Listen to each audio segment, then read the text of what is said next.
Before heading to the video, if you haven't subscribed the channel, do subscribe it and don't forget to click the bell icon for the latest update notification. If you like the video, do like, comment and share. Stay tuned with learnbay.co. Happy learning!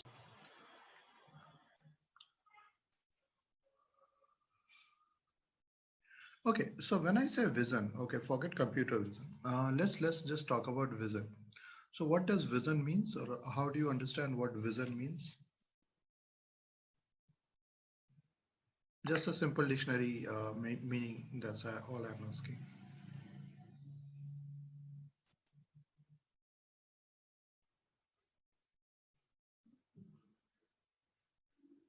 When I say vision, what do you think I mean exactly? Or rather than say computer vision, if I say human vision or vision in mammals or animals, what do we really mean over there?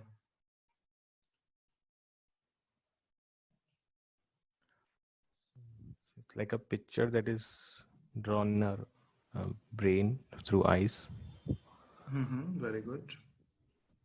Okay, so fundamentally, basically, in a very crude sense, if I had to say, vision is nothing, it's just the ability to see. But once you go deeper, it is actually much bigger. Okay, it's not that easy a discussion to have. So actually, I'm going to be switching to whiteboard now. So one of my friends actually told me whiteboard has like quite a good functionalities compared to paint, while if you are kind of just drawing and doodling things. Okay, so when we talk about vision, we are simply mostly saying ability to see. But it's actually much deeper than that. You know how we can see exactly how basic eye movements work and how you can really form an image and how you can see that. Do you have that basic understanding?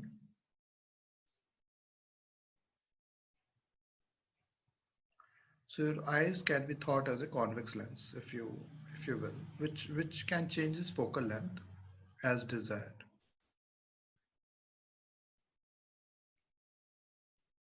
Okay.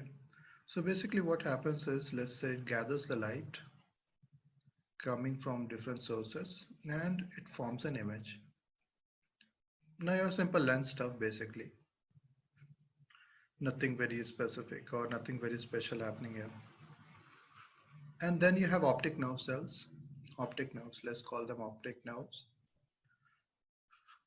which take them to the visual regions such as V1, V2. I think it is 4 visual regions in our brain right now we have.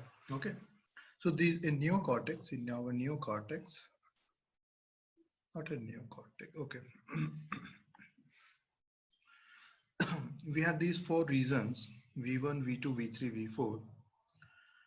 And if you were to, if someone is interested in neuroscience or neurobiology research, basically they can find the descriptions of V1, V2, V2. So now the whole point is, let's say if you have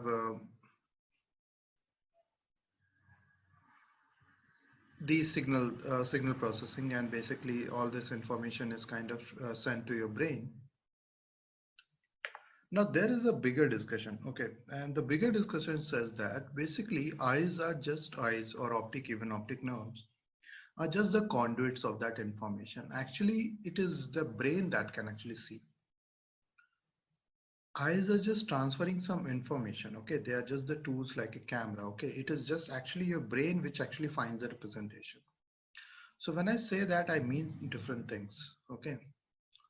Okay, so by definition, because it's a convex lens,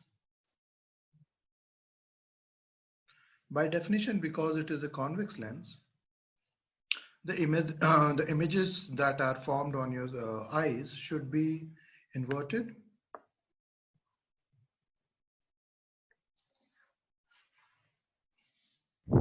Yes. But we don't perceive anything as inverted, do we? They should be inverted, and they actually are inverted. but your brain doesn't, or when you actually perceive things, I'm using the word perceive and I will explain you why. You don't see them inverted at all. Why does that happen?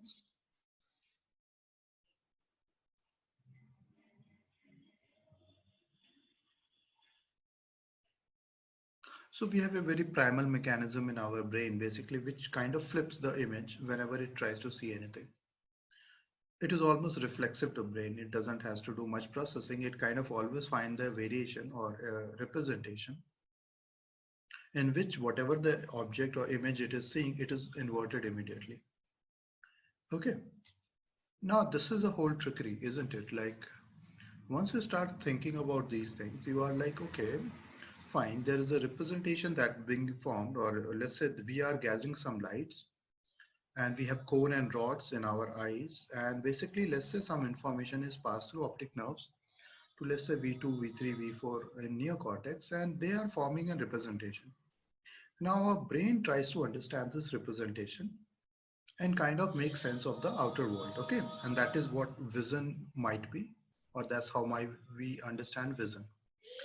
Now that's a good statement, but there lies in the problem.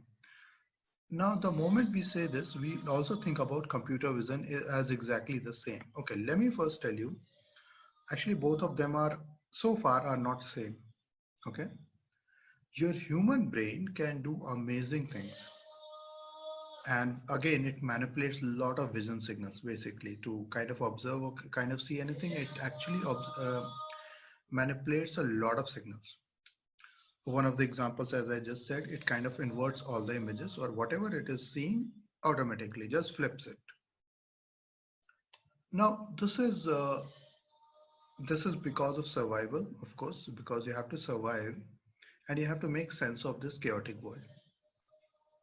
Now, the problem with computer vision is, or let me explain how computer vision basics work. Okay.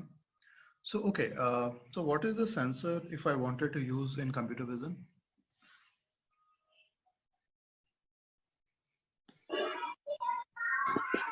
Camera. Okay, very good. Camera. Now there could be different cameras, but let's talk about a simple camera which you can find on your phones as well. So let's say your camera can capture some signals,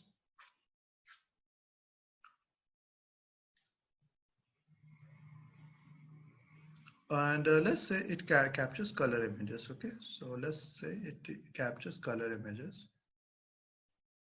Okay, now most of the spectrums of the pictures that you see on your screen are RGB. What does RGB stands for?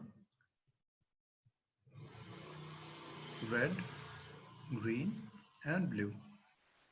So the idea is basically these three happen to be fundamental or basic colors, and by mixing them in different proportions, you can form or you can get any color that you like. Okay, you understand how colors are represented in computers?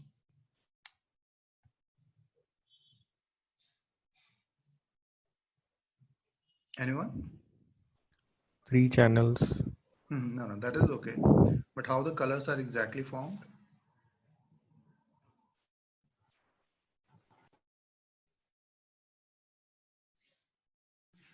So it is like putting three different lights. Okay, one is red and one is green. So let's say you create red circle on a wall. So kids these days, as in schools, are like taught like these things. They are given different kind of torches with different colors of plastic wrapped around them. And although they cannot really adjust the intensity, but if they could, if you could change the intensity of the color, and if then mix it, then you can find there is a lot more variation of colors that is possible. Okay, so a lot of computers and a lot of programs are still using this 24-bit color representation. So what does 24-bit color representation means?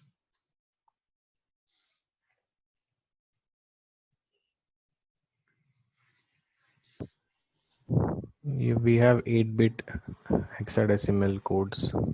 Yeah, very good. Not, let's not call it 8-bit hexadecimal. Okay, okay, fine. It's okay. So we have these 8-bit codes for each color. So for 8-bit for red, green, and blue. So what happens if I have red, green, and blue? Basically, when you mix them in different intensities or with different. Okay, so first tell me, what does 0 means in red? If it is red channel, let me change the color. So red basically it simply means 8-bit means it will go from 0 to 255. Sorry. So what does 0 means and what does 255 means? It is very similar to what happens in grayscale.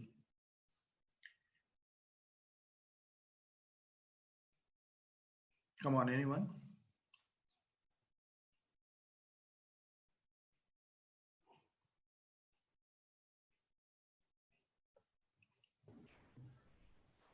Zero will be white, right? Okay, you know what? We can do this experiment. Actually, sorry, this this functionality is unfortunately not available. So again, I have to go back to Paint. Okay, it's not very hard to check it out. So let's say you have to keep all three as 0 initially. Okay, and you can see if all three are 0, then what happens? It is pure black. Huh.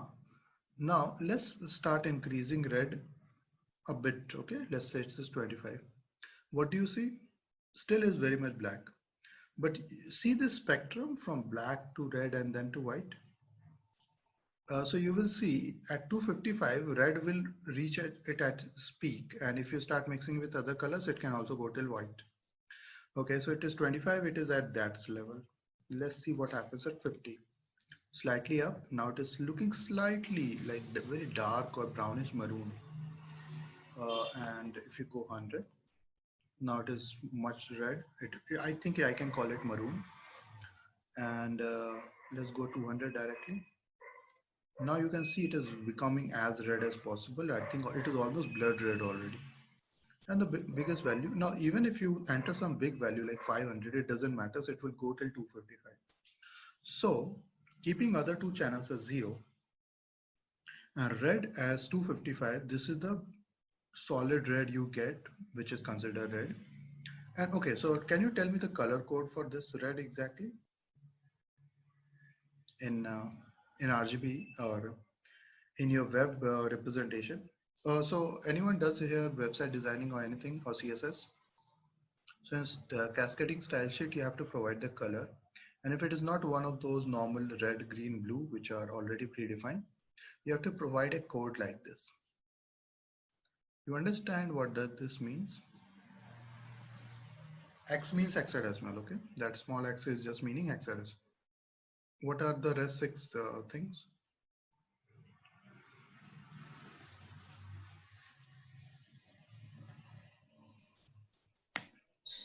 So that one will correspond to one, maybe red or green or blue. Yes, so first is red, green, and these two are for blue. You are right. Okay, how to interpret these numbers? Again, remember they are hexadecimals.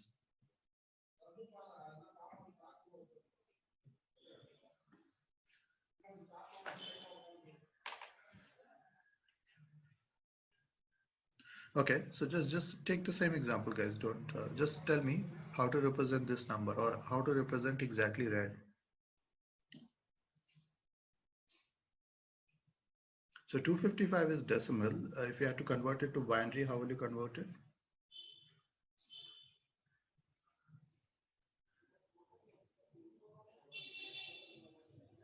In 8 bits, it will be all ones, right? Yes, very good. In 8 bits, basically 255 is okay. So you understand 0 means again you have to come up with this 8-bit representation. So this is 0 in hexadecimal and again next 4 again 0. Okay, so if it is totally 0, if it is 255, sorry, it is 0 in decimals as well, this is how it should be represented. How will you represent 255 in terms of binary? So you will realize you will require 8 bits. Now what is this? What is this? Can you tell me the hexadecimal?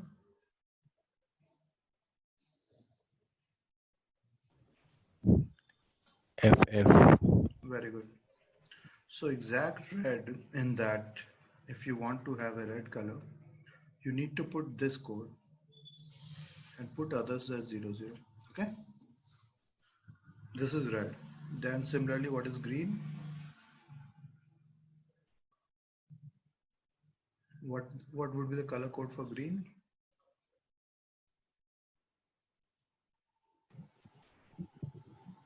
00 00. Very good. And what about blue?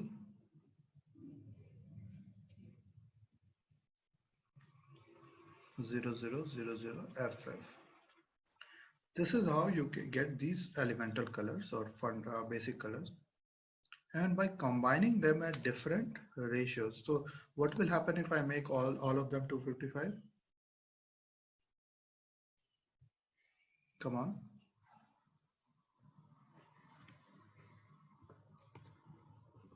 It will be pure white. Okay, so all zeros is black and all ones are, or yeah, all ones are white.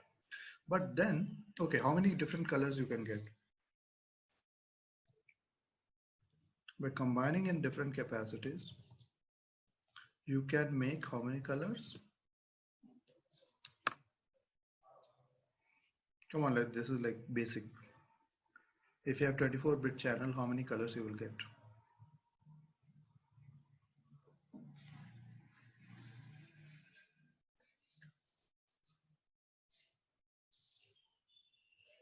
If you have 24-bit space, then how many numbers or how many colors you can get?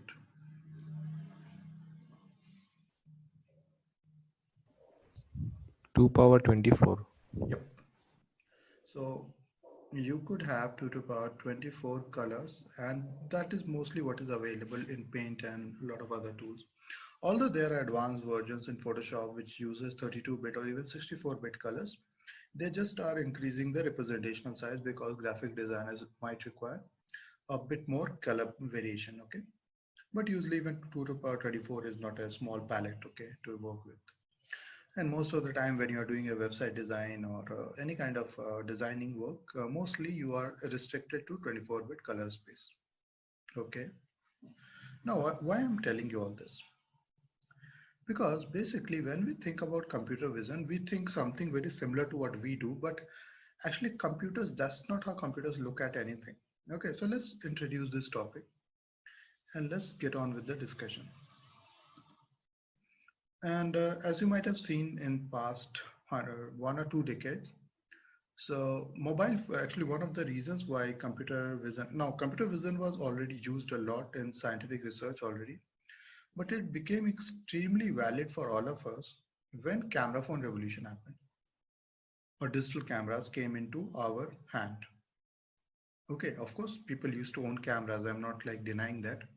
But when it became as easily accessible in your smartphones, then it started to make a lot of sense to have a lot of some good computer vision. Okay. Now, on an average, any person that might be owning a phone right now, my simplest bet would be like even their back camera is like 13 megapixels. So what does 13 megapixels mean?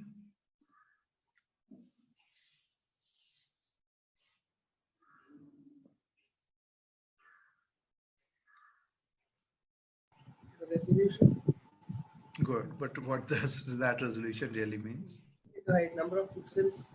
Yeah, number of pixels. Okay, so it means 13 megapixels means 13 million pixels are available in that picture, that one picture that you click.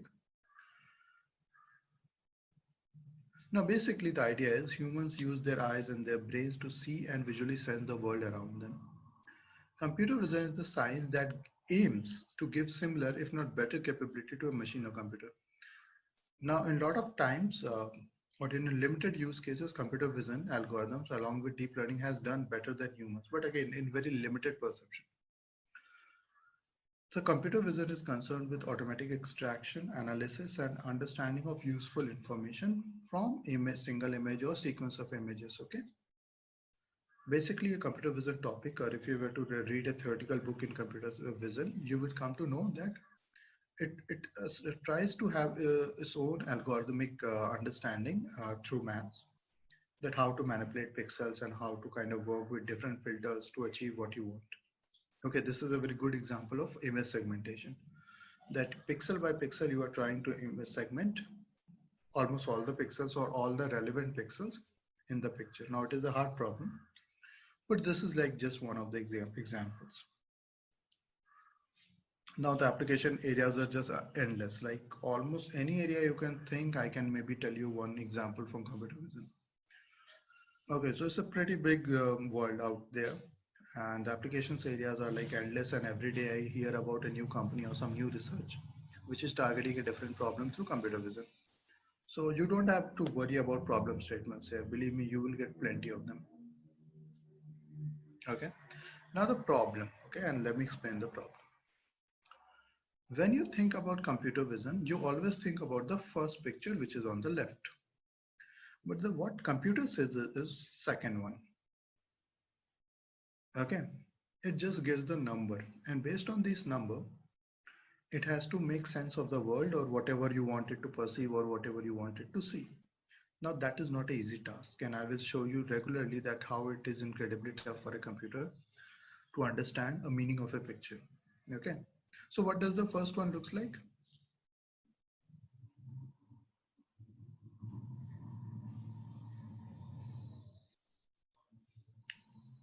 What does the first picture look like, which is on the left?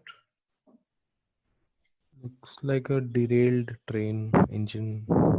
Yeah, good. Can you make any sense of the second one?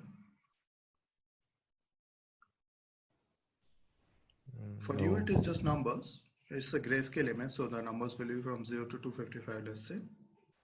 But you can't make any sense of it, right? Now understand this. Even if you can't make sense of it, the computer, or you have to teach the computer to make sense of it, okay? Okay.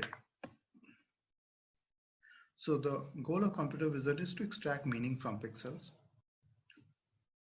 Now there are a lot of information that we want.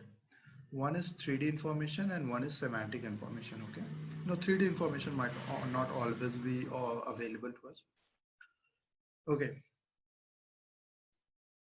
So actually, let me show you something. What do you see here?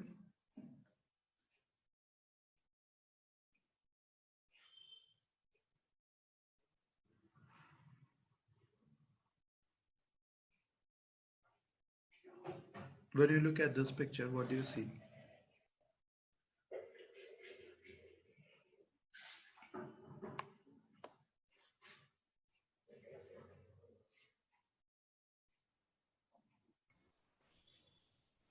Some kind of Chinese building. And what are the other things in this Okay. picture? You have transportation, Very good. buses. Yeah, so you have transportation, cars, okay? Okay, let's see. So you got a lot of information, but let me show you what these days computer can and what they can't do. Okay, so this is the part they can do extremely very well, and even you will have a small project based on this. They can do this object detection, object categorization, that they can tell you if they are trained very well enough. Basically, what is what? Okay, if you have trained them well enough, that can tell maybe there is sky, there is a building, flag, banner, face, street lamp, wall, bus, car, again a bus, banners. That is done, and that is like really state of the art, and sometimes it does even better than humans. So this part is done. Object categorization is not where computer vision, modern day computer vision has much problems. Let's go to the next one. Now this is still in work. There are some research which can tell you this is, let's say, an outdoor. Facebook has especially worked very hard on this. Maybe it can tell that it is a city scene, there is a traffic, there might be buildings, or there might be something important going on, or anything like that. But again, this is not state of the art, but yes, context categorization, people are working really hard to kind of do it.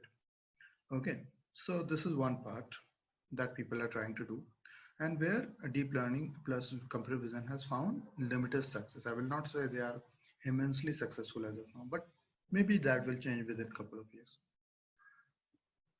Now, this is the problem. They cannot get this kind of spatial information. You do understand all of this, right? That the roof is slanted, the flag is non-rigid moving object, some picture is vertical, then you have a rigid moving object, some roads or something is horizontal. Okay, this information is almost impossible to understand, and maybe because we have a world engine inside our brain or physics engine which kind of corresponds, maybe we have not built that engine. But yeah, if you try to understand these things from a computer vision perspective, it is going to be incredibly hard. I don't know of any serious research which kind of targets this, because there is a lack of knowledge base which can scale up. So we do require a knowledge base even to understand all of this, and which we have, let's say, which we have as humans, but we have not figured out a way, correct way to tell computers how to deal with it. Okay, so this is something you cannot do as of now with computers. Okay, you might be able to do it, but computers can't. Okay, so again, as I just said, use cases are endless here. You can keep thinking about different kind of use cases. You can think about different industries. Okay, what are the most simplest computer vision applications that you have heard of so far?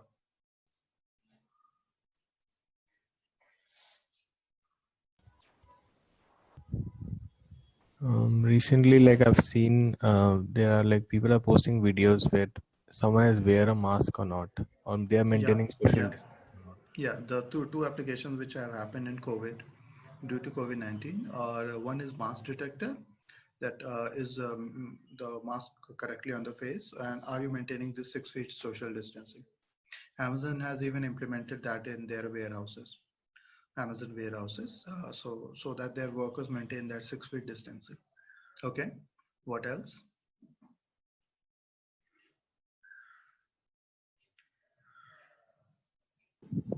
Autonomous driving.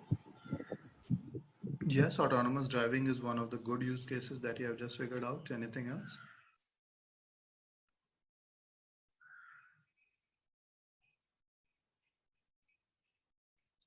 On Facebook, you have these face detectors, right? That's how automatic tags are even coming these days. So that is implemented on Facebook. Google has these image search. Okay, so these days image searchers are like pretty advanced. Okay, so Google is usually using it heavily on your images as well as the images cataloged all across the world. It is used for medical purposes. It is used for medical scans. It is used for detecting tumors. It has been used in astronomy as of now to detect various constellation stars, even black holes, even better than human. In some purpose times, they are doing better than humans itself.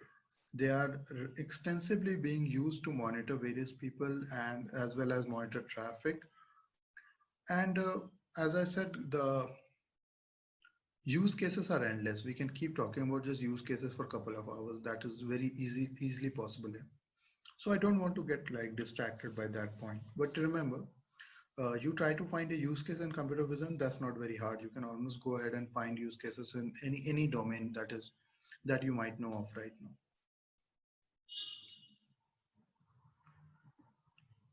Okay. Why to study computer vision? And these are something that even I have considered time and again. Vision is very useful. Without that, it is very hard for even humans to make sense of their world. It's an interesting problem, and it's also a very difficult problem. And you have to understand your whole half of cerebral cortex. Sorry, I think at that time I said neocortex. Let's call it cerebral cortex. Is devoted to visual processing. Understand that half of the area of cerebral cortex is devoted to visual processing. So you can understand how important it is for humans to have this visual perception right. Otherwise, they will die. It's as simple as that. And achieving human level visual perception, not vision. Remember, visual perception. So what do we mean by perception and how it is different than vision? Does anyone know this? What is difference between perception and vision?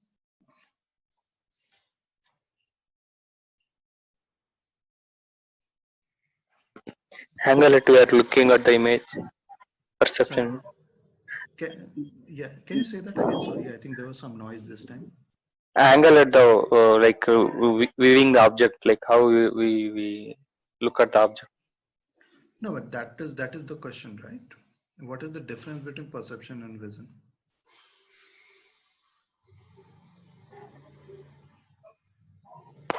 Miss, where is the difference? Okay, I did not ask the definition. I asked the difference. So when you will say it is just vision and when you will say it is perception as well? Perception means like understanding the image. Very good. Understanding the image. That is the difference. Vision could be just like, as I said, let's say the light is coming and passing through your eyes and forming an image. But it is inverted, right? But your human brain reflexively changes it to upside down, let's say. Why it does that? Because it understands that's how the world is based on our idea of physics engine or whatever we have in our brain. We understand we are looking it wrong. So it kind of changes it. Now, problem is visual perception or computer visual perception. We have not been able to develop that successfully yet. Okay, but there are a lot of problems why that has not happened. So if we can achieve human level visual perception through computers, that would be an AI complete solution. Means like it would be a really very powerful AI as well. So far, we have not been able to develop that, but that's where a lot of people or a lot of researchers want to go. But mostly we have done some really good, people have found good successes in last 10, 12 years, especially after deep learning. And they have been able to get these state of the art performances. But remember that there are also some loopholes over there. But that's why people want to achieve this human level visual perception. But we are still mostly doing computer vision most of the time. Okay. All right. Okay, now there are various challenges when you start to do. This is why I'm not using actually much, try not to do too much writing. I have to show you slides unfortunately today. Even it might be a bit boring because I cannot draw much pictures today, unfortunately. Okay, that's the first problem. So we are talking about why it is hard, okay? Why computer vision is hard, that is the topic we have. So let's go point by point and try to see where the issue happens. Okay, what is viewpoint variation? Anyone? This is easy to understand. It's not very hard. Different angle to see a picture. Yep. At different angles, pictures might look very different. And the detection, even it is of the same picture, even it is, let's say, the same image, it might be incredibly hard if you take your camera and click at different variations or different angles. It is incredibly hard. For humans, it is not very hard. We can kind of simulate that whole face or whole picture even by just looking couple of pictures. But that is a part of perception. That has nothing to do with computer vision. And this is where computer vision also faces some problems. If different viewpoints are given, it is, you have done data augmentation, right? Remember?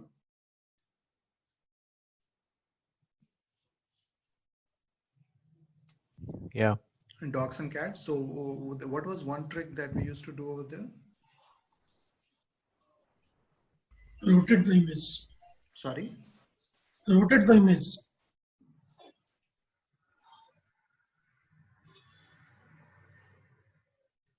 What are the 3 steps that we take?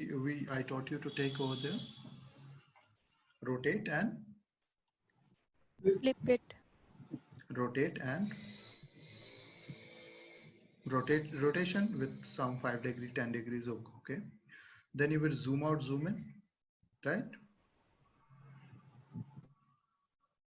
Okay, you will try to either go closer or you will try to go slightly farther away to understand or maybe gather some more information.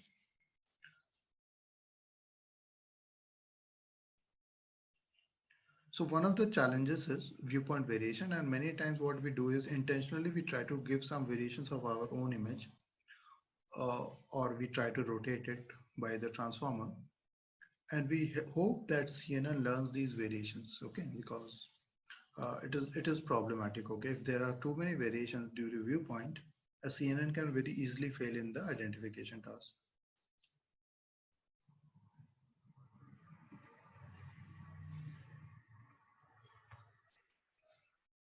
Oh, sorry.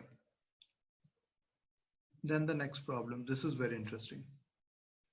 Illumination is a very big problem. especially people who are in movie design or who design or anyone who works in graphics, they understand this. Means I used to play around with a Unity 3D uh, studio basically, and you have light sources over there. You can place the light sources at different points and it changes the whole perception of the scene. So what is this illumination problem exactly? And whatever you are looking at, that's the perfect example to think about it.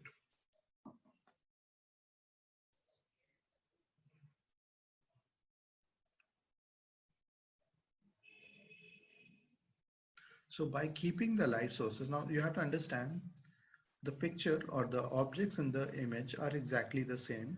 It's just that we have tried, or the researchers have tried out with different kind of light sources at different places. So one is like placed in between of them, one is like literally overhead, and one is coming from one side. And you can see the problem with shadows, especially someone, even in the first picture, maybe one or two statues are almost dark. And this can cause a lot of problem for computer vision.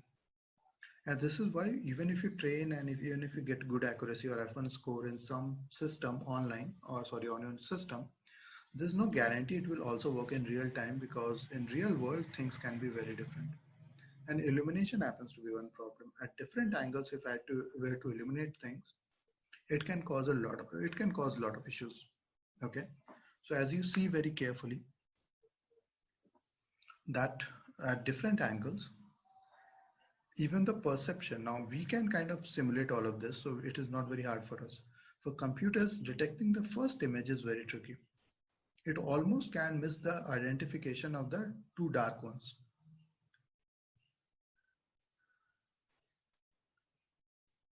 So illumination is clear and understood.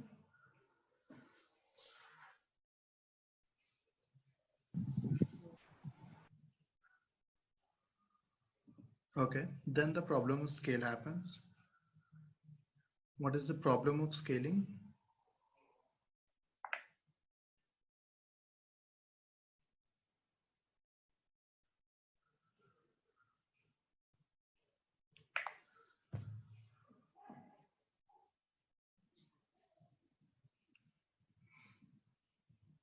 So depending on the distance or even on the object that a person might have with them, they might look different at different scales, or they might feel like, okay, they are at different scales, and that can hamper the detection.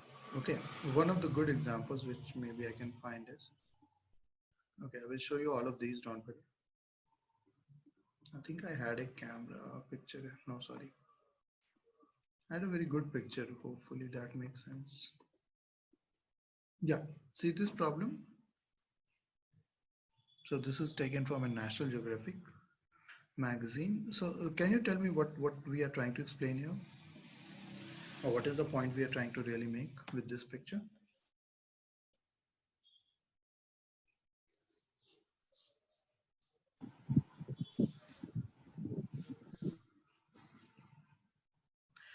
Due to perspective problem, do they look all they are converging, and as they farther they go away, they start to look very small? Yeah. That is a big problem. After a while, you will see. So actually 2 days ago, one of the person who I mentored long time ago, he called me up and he asked me that he was working with some advanced SSD that we will discuss later. And he was telling me that it can detect things at different distances, but it was not particularly detecting anything at 61 meters. So even that has got me baffled. So when I'm looking at a paper right now, to understand why it is not working at 61 meters. So it is still beyond working beyond 61 meter and before 61 meter. Exactly at 61 meters it's not working for some reason. So that he was telling me, and that reminded me of like the bigger problem of scale itself, that scale changes as you go farther away. Okay, it mostly becomes smaller or keeps becoming smaller as you go farther away. Okay, now what is deformation problem?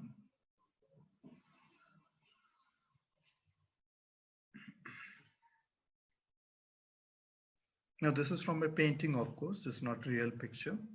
But what is the problem you can see here?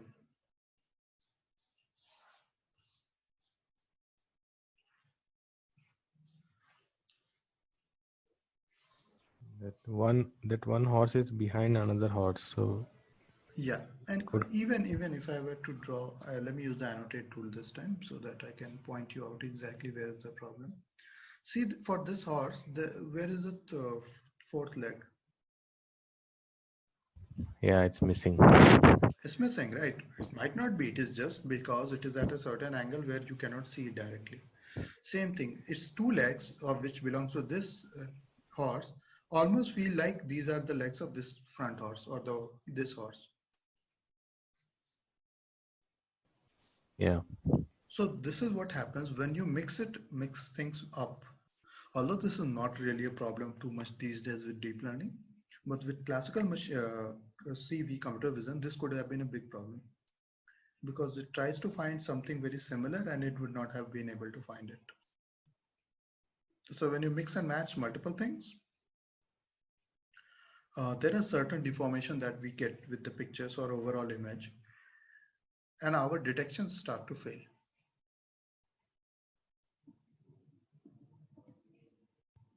Okay, can you tell me the problem here?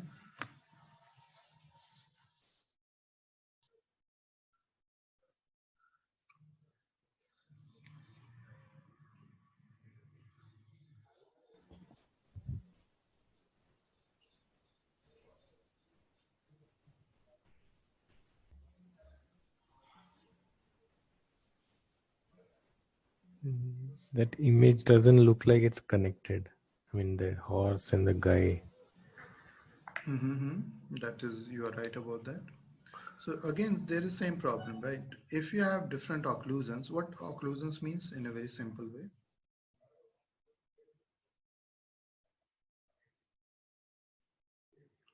What does occlusion simply means? That's all I'm asking. And I've actually never heard the term. I've heard illusion, but not No, occlusion. occlusion, to occlude. Okay, separate, right? Something. No.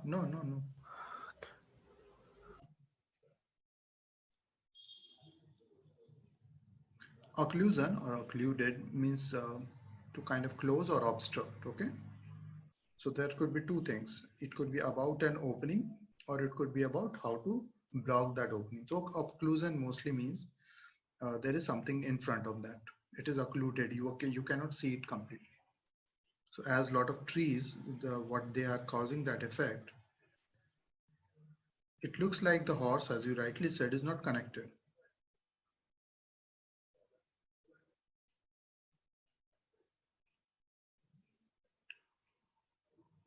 So this can fool the classifiers even, okay? That and this is actually a big problem. A lot of people even have asked me this question while developing different tools. Like they will ask me like, okay, what if I cover the face with handkerchief or something? Then the simple answer is, yeah, your face is not going to get detected, of course. That's the whole point, right? If you just occlude it, because again, the same problem, like we always kind of equate computer vision with human perception already, which is not true. You have to understand there are still a lot of limitations to computer vision. And this happens to be one. If you were to occlude it by any means, it can feel the whole, or it can kind of fool the whole classifier or whatever you have built. It doesn't really matter.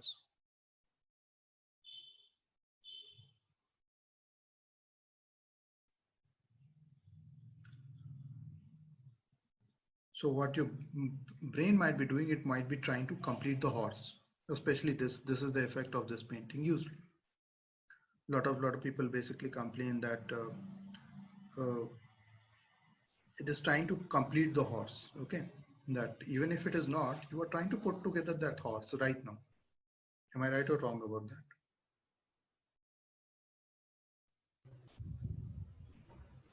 that? Can you repeat again?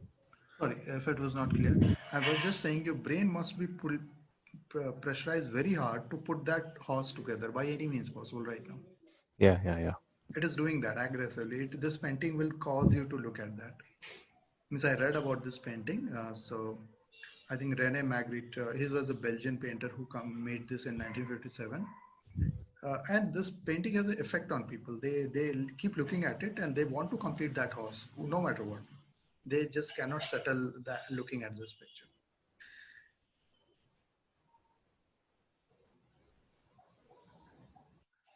Okay, so basically this is a good example of occlusion, that if things are covered, maybe our brain can still complete this information. We will not get fooled by that. But computers might have a big problem with this kind of issue. Like if you occlude things, it is not easy for computers to detect. Okay, tell me what is happening here. This is again a National Geographic picture. It's a very good picture actually. Tell me, what do you really see in this picture? You have to actually concentrate for 5 seconds to actually make sense what is happening.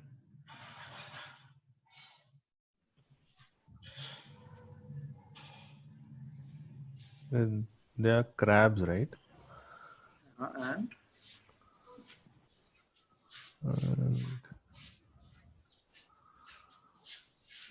And sorry, someone said something. I did not get that. Yeah, there's a bug as well. Now, it takes 4 to 5 seconds for most people to realize what are the exact things in this picture. So you can understand why a computer will get fooled very easily. Actually, there are a couple of challenges. If anyone is interested, let me show you those challenges. Okay, so a couple of challenges is, where is Waldo? How many people have you played Where is Waldo?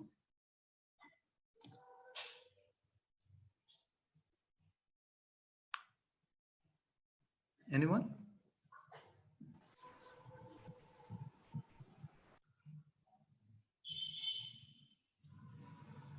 So basically in this picture, or there are like whole books, and it is good for children. They are asked to locate where is Waldo. Okay, and some people even train some computer vision algorithms to figure out where is Waldo or find Waldo basically. So it is very hard. First of all, let me show you who is Waldo actually, if you do not know about him. Let's see if I can find Waldo. Yeah, this is Waldo. Okay. Now the problem statement is, and these are usually a book which is called Where is Waldo or Where is Waldo Now? And in these books you have these kind of pictures. And by looking at these pictures, you should be able to find where is Waldo, this character. Okay, this is how it always looks. He will be wearing a blue pant and the striped color t-shirt, and there might be a hat, a small hat. And these are the kind of pictures they use. Okay, so it's hard. Okay, you can try. It is not gonna be easy to find him.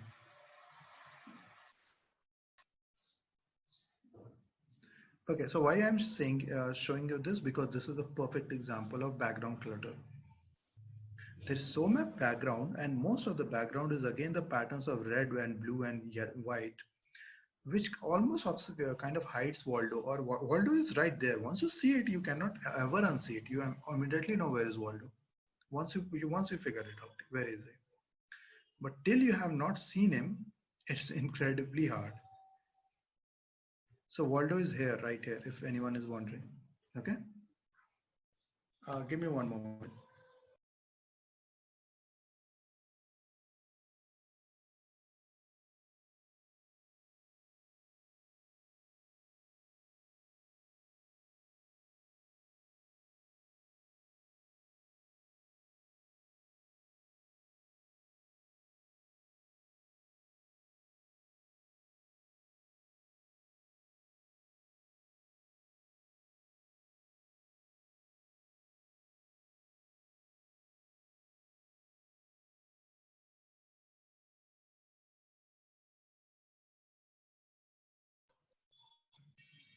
You all guys found Waldo, right? Or not? yeah, we got it. Once you find it, then you always remember it when they say, okay. But till you have not seen him once, it is incredibly hard to find him. And so yeah, that is basically, I was just giving this example of background clutter. Okay, that how hard it can make your life pretty hard.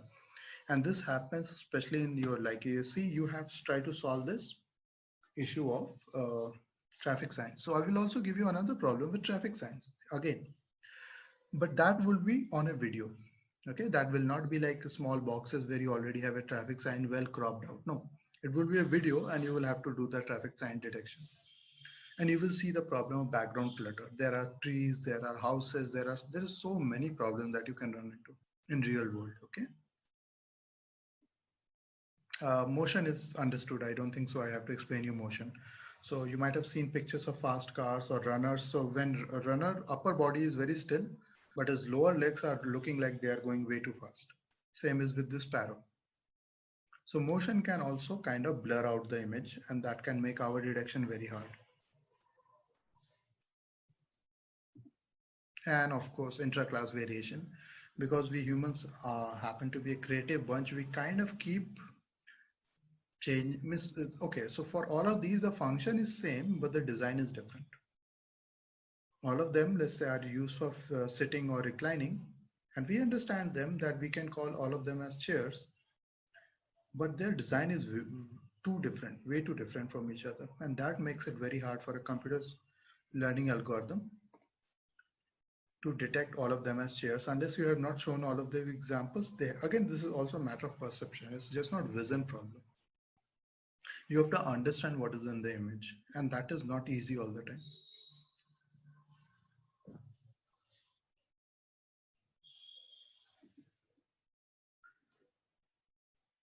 Okay, now local ambiguity is slightly tricky. I will try to give you an example what local ambiguity means.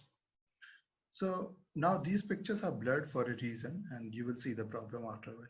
Okay, can you tell me, without unblurring them, what do you think they are carrying or what they might have in their hands, wherever the red circles are already made? Mobile phone. Okay, good.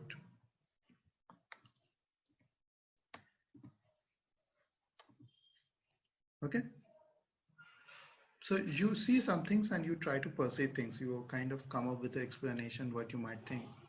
And local ambiguity could be a feature that it might be detecting, but this feature, see this feature, small shadow kind of stuff. It is literally less common in all of these places that it is seeing all these shadows.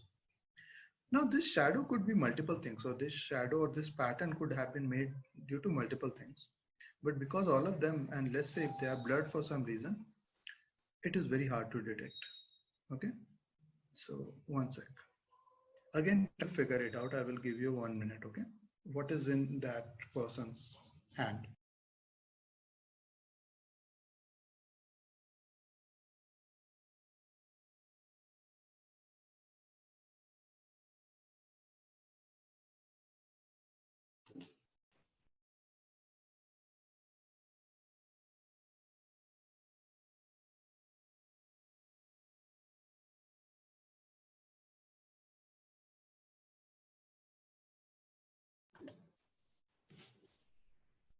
Maybe again a cell phone.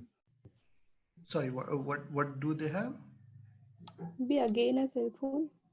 Okay, Mobile. good. Or Again, now this is your brain trying to fill the information, but computer vision is a different problem. And okay, fine. It's intentional why we have kept the blurred picture. See the problem? yeah. Just by blurring the picture, I can almost make you feel like there is a monitor, okay, and the person is on the phone, and even the mouse stapler is almost looking like a mouse. So this is like this is a dustbin, this is a toaster, this is a stapler, and this person is literally talking with his shoe.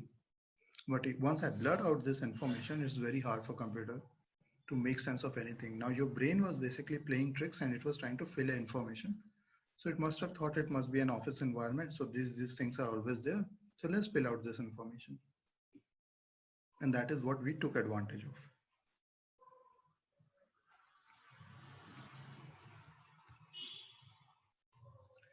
Okay, now images are confusing, and images, the problem of computer vision can get really confusing after a while, okay? But they also reveal the structure of world through numerous clues, and our job is to interpret these cues. Now, this is a tricky problem. I will not joke around it.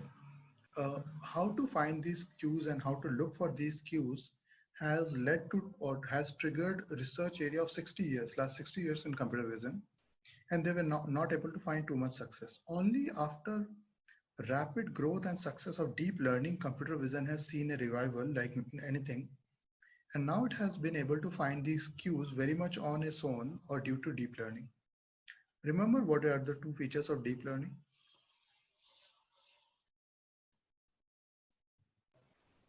Automatic feature detection. Very good. Automatic feature detection. Think them as the cues. If someone can tell me all the features and if I can put them together, I can figure them out. The problem is if I want to do it manually, it is very hard. It doesn't scale very well. It doesn't go picture by picture basis. It might work in one domain, but then it can fail totally in another domain. And this is a good problem of perspective that you can see the problem of scale. All of them are houses, okay? We understand this.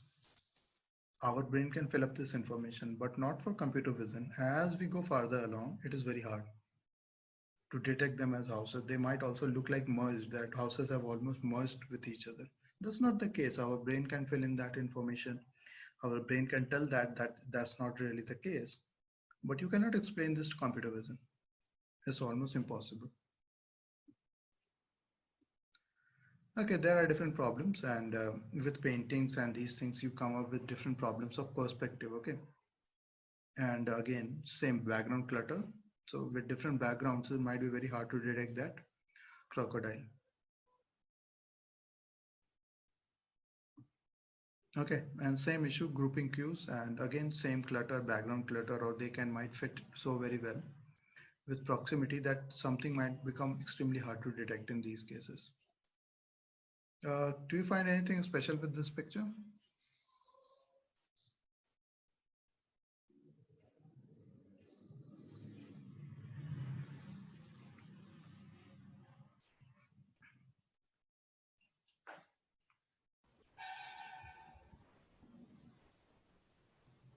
Come on, anyone. Do you find something that is very weird or very special with this picture?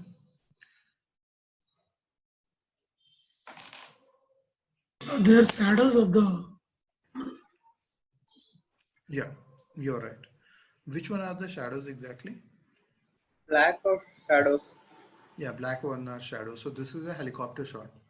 Okay. A lot of people who see it first, many times they think the black ones are the actual camels and the white ones are some kind of shadows or something that is forming on the ground. Only where later you realize that no, it's a helicopter shot. Actually, the white ones are the camels and the sun is lesser kind of going down. And that is why the shadows are on the ground. Now, without this understanding, it's very hard to detect what we are even looking at. Okay, so these are the problems. These are some of the problems that you might face after a while. With different kind of pictures, it is very hard to detect because of the angle. This is like literally a viewpoint problem as well as the illumination problem. Both of them are combined. Which viewpoint are looking from and what kind of illumination we are using. Now, in a lot of natural scenes, you can't control this. That's another problem. If you're taking, maybe you are taking something in a studio, you can control maybe everything. But you can't control all of this in a natural scenario. And a lot of detections, so a lot of computer vision stuff that we do are in natural scenes, out in open. So remember the challenges, okay? And 3D ambiguity, I guess you already understand. I don't have to explain you what is the 3D ambiguity issue. Even with a 2D picture, you can present it like, or you can make it feel like it's a 3D picture.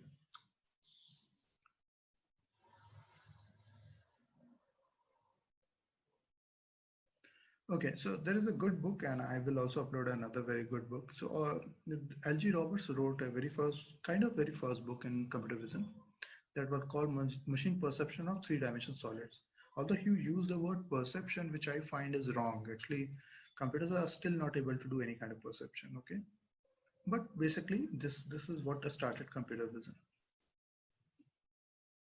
And again, applications are endless. Very few applications, even 30 years ago, like digit recognizers, license plate readers, and even checks. So I remember when I was in USA, we would sign our checks and we would just upload that picture in the app of the bank and it will process the check. You don't have to actually go in the bank and give the check. It was never required. I never did that actually. So whenever I would get a check over there, I would just have to scan it and based on the scanner and make my signatures, It will just process the information and it will make the payment happen.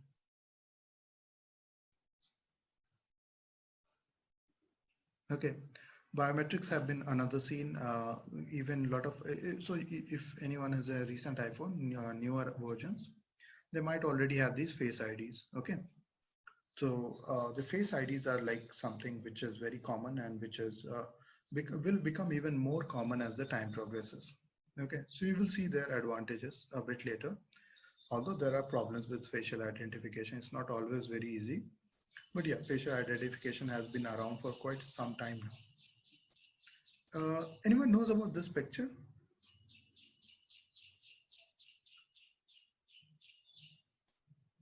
The National Geographic picture?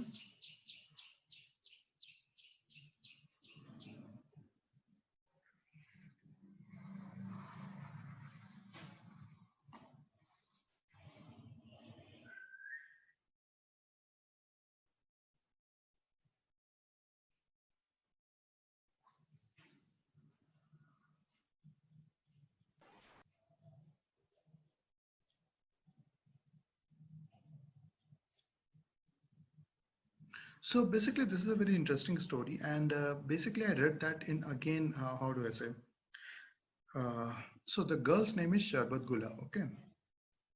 And I think this photographer's name was Stephen McCurry. So it appeared long back ago, like in 1985 or something, okay? So at that time, basically in Afghanistan, so Afghanistan saw a revival, then it was kind of taken over by fundamentalists over there. And the whole country was in ruins. So in 1985, Stephen McCurry was very kind of a person who wanted to make his name. He took this picture, and you can see the edition is June 1985. You can see here, okay? He took this picture. So she was a refugee at that time. And she was, I think, 12 or 13 years old. That's all. Or maybe 10 years old, even I'm not sure about what was her exact age. And he took the picture, and this picture was published in National Geographic, and that time, let's say 1985, National Geographic was a pretty big deal in the whole wide world. So people saw this picture and they were so moved, and there was a massive report inside what is happening in Afghanistan at that point. And people were so moved by that picture, and that made Stephen McCurry really famous. Okay, he got like a lot of even more assignments throughout the world and everything. And he has been really a prominent, how do I say, he became a very prominent photojournalist afterward. Now what he thought is, in later times, he started to search for this girl, and he was like he wanted to do something for her and maybe her family, because basically this picture made him really world famous. The problem was this picture when she was like 10 or 11 years, and you can understand after 10-20 years, if you were to find some person, the face might change a lot. So they found her by one or some other connection. They found her actually, but this happened, if I'm not wrong, this happened around in 2002. So this picture that you are looking is 2002. Now, how would you find, can you see the resemblance in face? It's very hard to find that resemblance as you grow old, and especially when you are 10 or 11 years old. Even if you look at your own pictures right now, when you were 10, 11 years old, and right now, even if you were to try to compare them directly, it would be very hard. For a lot of people, I have seen the faces have changed way too much over 20 years. Same problem. With 20 years, the faces have changed way too much. What they did is, they did this iris pattern recognition. And even in your Aadhaar, they are taking your iris, right? So this is what they do. This is a biometric, but this is totally dependent on a computer vision algorithm. So they match the iris and they confirm both of the girls or both of the persons are same. Basically, Stephen McCurry kind of helped this person and her family later. But this was a very good use case, and I read in 2002. So somehow it stuck in my mind. It just got stuck in my mind long back ago. That there was an application, even I heard back in 2002 that some people did. I didn't knew what it was really. I was like maybe in class 6 or 7, I guess. But I remember this example from long back, that how technology has helped us in so many ways that we can't even recognize right now. So my biometrics are like a big part of our life already now. You might be already using a fingerprint, you might be using your face, and in Aadhaar, iris kind of iris biometric is already collected. A lot of biometrics are basically processed through computer vision algorithms itself.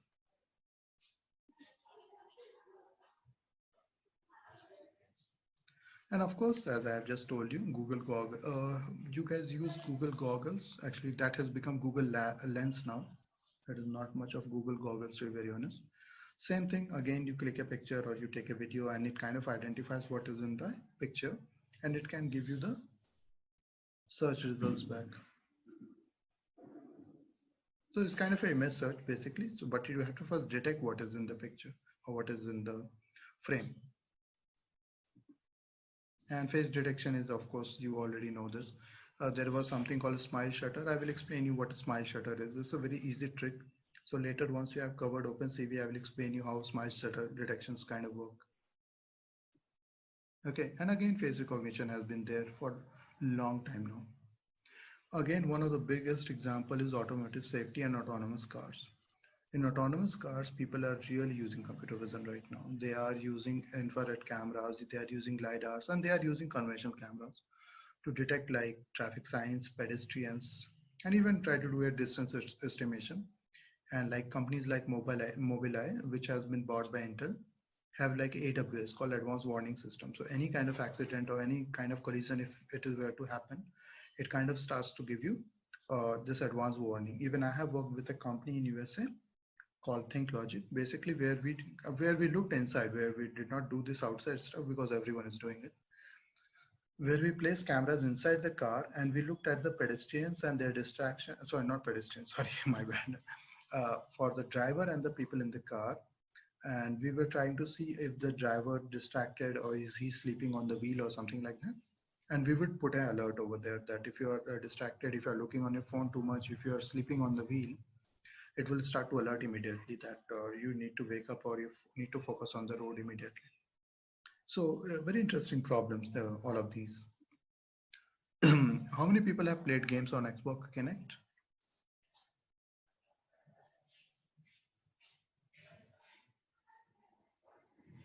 So Xbox Kinect has these now. I think they disconnected Xbox Kinect a couple of years back, but it has like 3D depth sensors, and basically this is the, if you were to work with this SDK, so Microsoft did provide a Kinect SDK. You can form up these kind of 3D images of any person, and based on these 3D images and their pose net or their positions, you could play various games on Kinect. Although it never like really took off, but Kinect was a very good tool that people tried to do some seriously good computer vision through that. It just didn't find the correct market, I guess. Okay, now of course, special like if you are talking about computer vision, you have to talk about CGI, right? All kinds of CGI you see in movies are literally created by these softwares like Maya, where they basically take your face and they can morph it and they can change or do any kind of alteration that you can think of that is possible right now. And they can come up with a new image or totally new render, pixel by pixel, frame by frame. And that is why a lot of movies, even their production is done in 6 months. Post-production, where a lot of CGI is added, can take 1.5 years.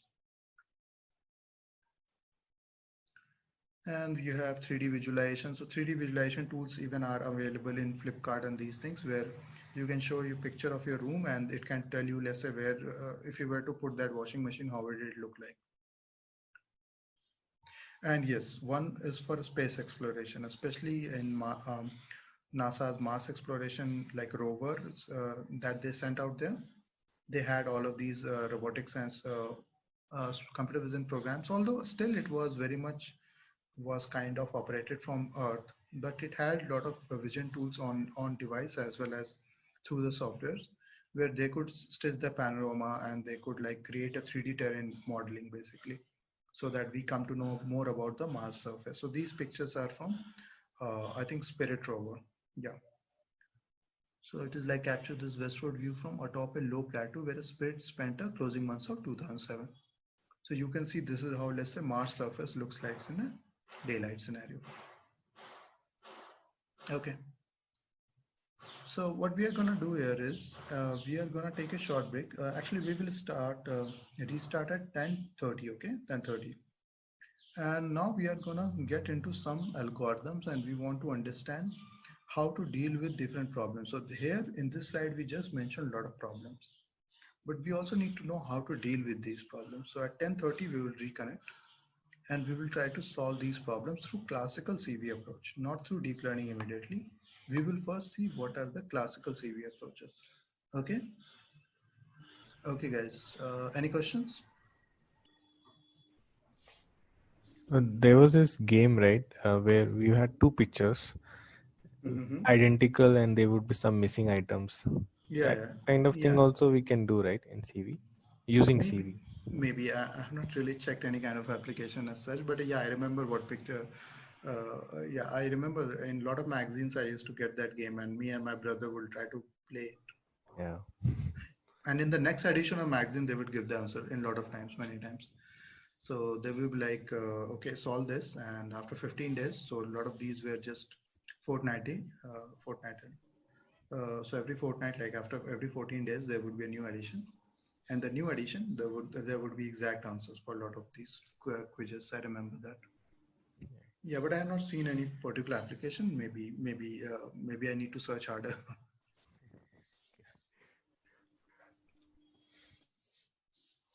Yeah. Any other query? Okay. So let's do one thing. Let's reconnect at 10:30. Okay, 10:30 a.m. All right.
Hey guys, let's resume the session.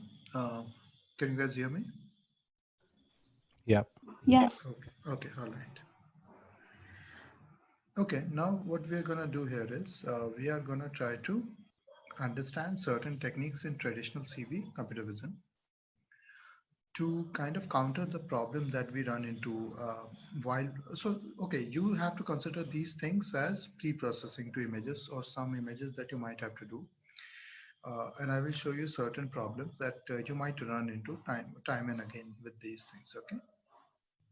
Okay. So the very first motivation and the biggest problem that a lot of people talk to me is they have noise in the photograph, which is very obvious.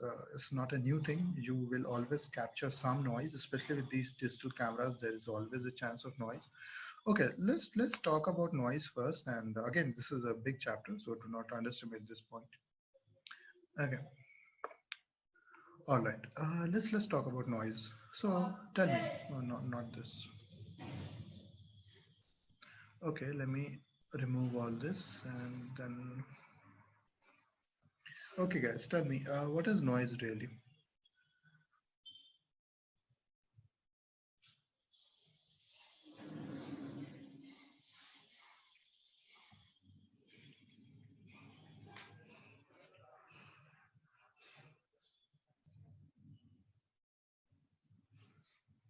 Come on, anyone?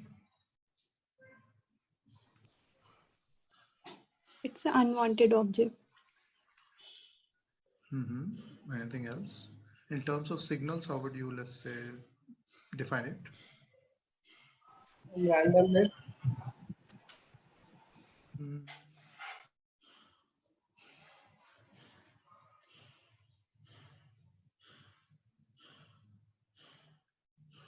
So basically, if I were to give you a simple definition, noise is like unwanted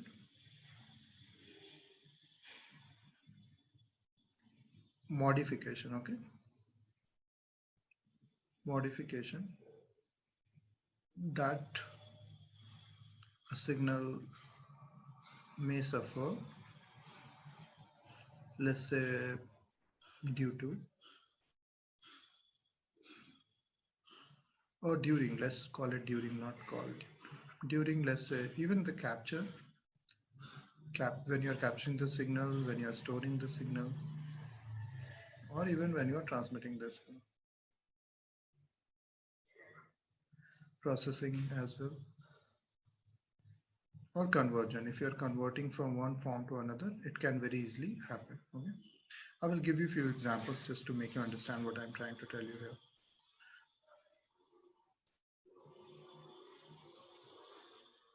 Okay.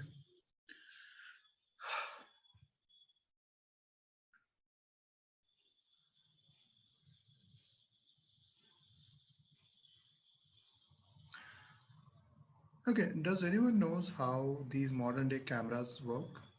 Digital cameras, how do they work?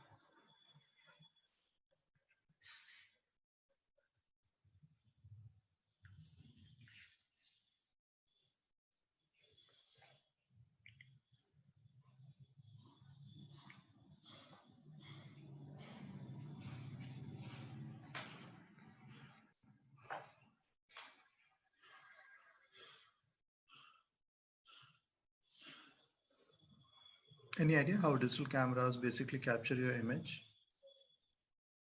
You have these things on your phone already.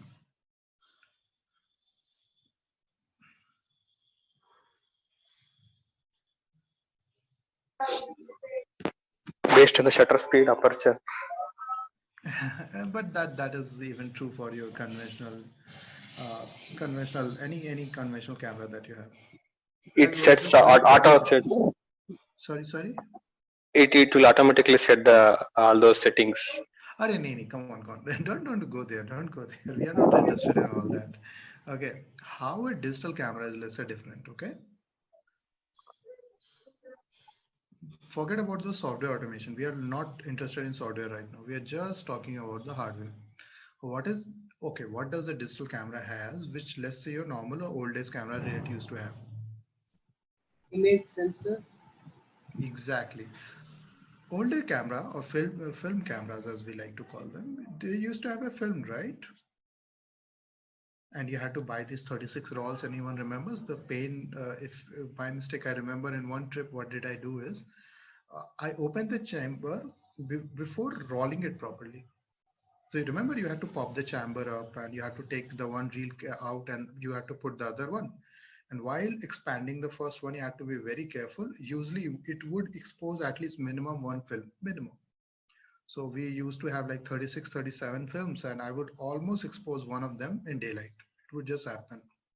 And one day I remember that I exposed like 2 or 3 last photos because I didn't wound it up properly and just opened the back panel already, and it was like bright daylight outside, so it just got exposed immediately.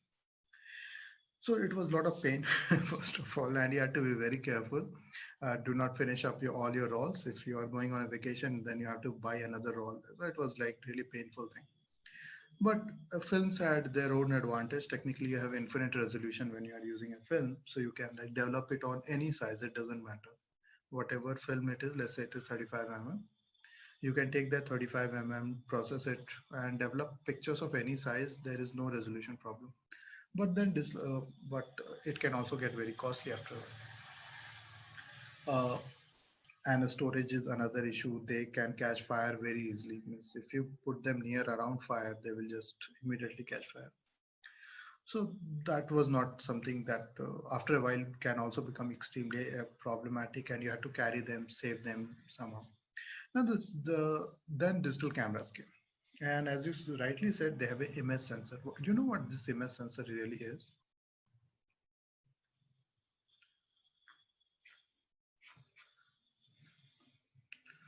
So I have like a camera D3300, Nikon D3300. It has an image sensor. Okay, it has like a 24.4 MP image sensor. Okay, so what do you think it means 24.4 MP, and what does it mean in terms of this image sensor?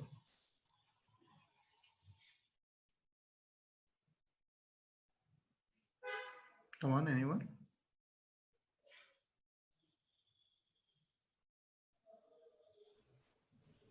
Everyone wants to buy these like more sensor, means like there's some kind of factor that a lot of people want like more megapixels, but very few people actually understand what it really means.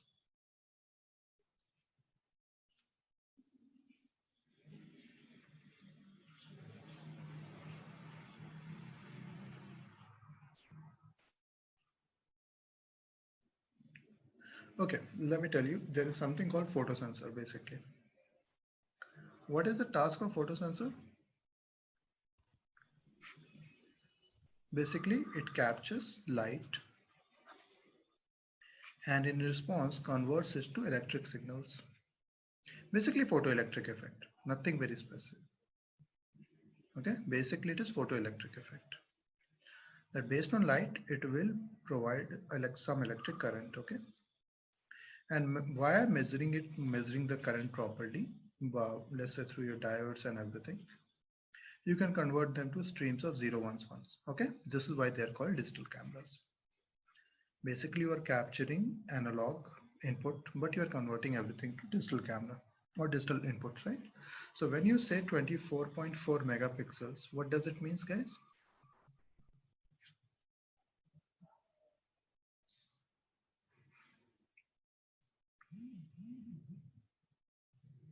It means you have 24.4 into 10 to the power 6 not pixels, photosensors or sensors, let's call them sensors only, on that chip or image sensor that you just mentioned.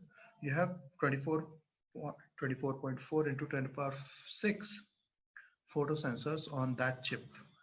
Okay, each sensor is responsible for 1 pixel information. Cool, get it?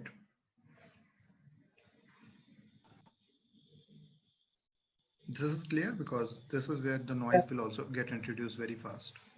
Okay, now you understand the problem with diodes. Okay, forget diode. Let's take a simple transistors. Forget diode.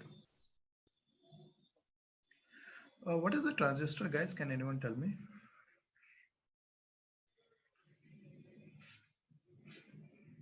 So there are two kinds of transistors, right?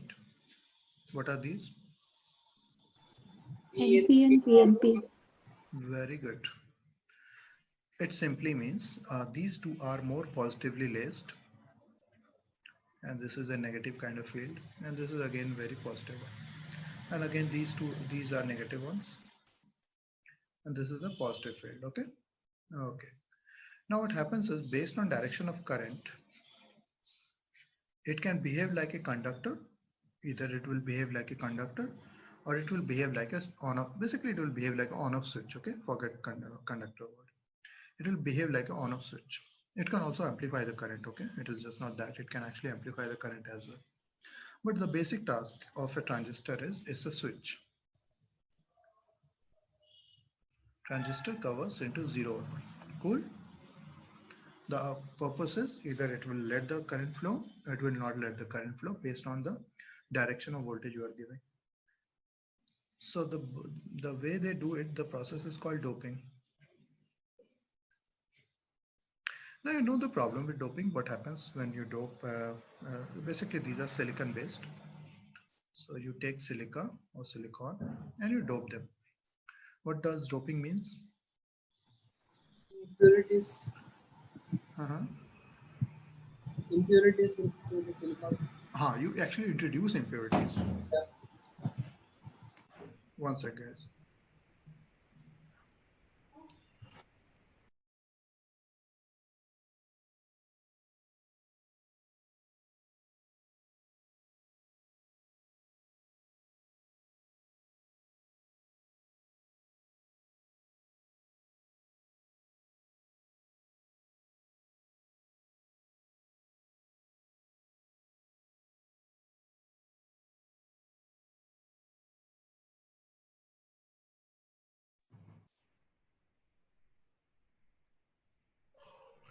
Okay, now the problem with doping is, as you rightly said, it is putting some impurities. So what happens is, when you pass it through a current field or a voltage, basically, some of these electrons starts to flip. Okay, they will start to jump here and there. So there is always some kind of a reverse charge or some kind of process happening anyway, but it is not very frequent. And it can be, once you put some voltage, it kind of becomes aligned. Okay, but you see this random jump of electrons.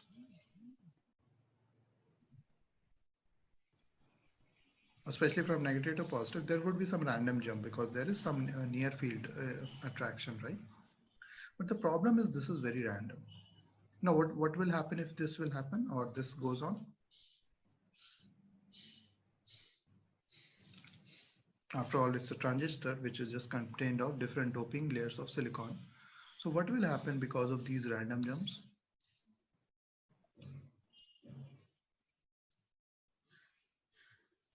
What it will do is, it will alter the voltage.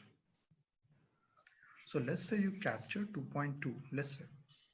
Maybe because of these electron jumps, it becomes 2.3. And now you have just introduced a noise. Even it is not intentional, okay? You did not mean to.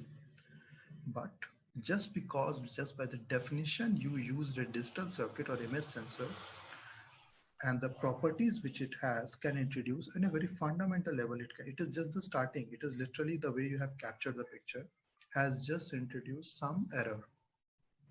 Again, it won't happen for all the pixels, but it will happen for few pixels.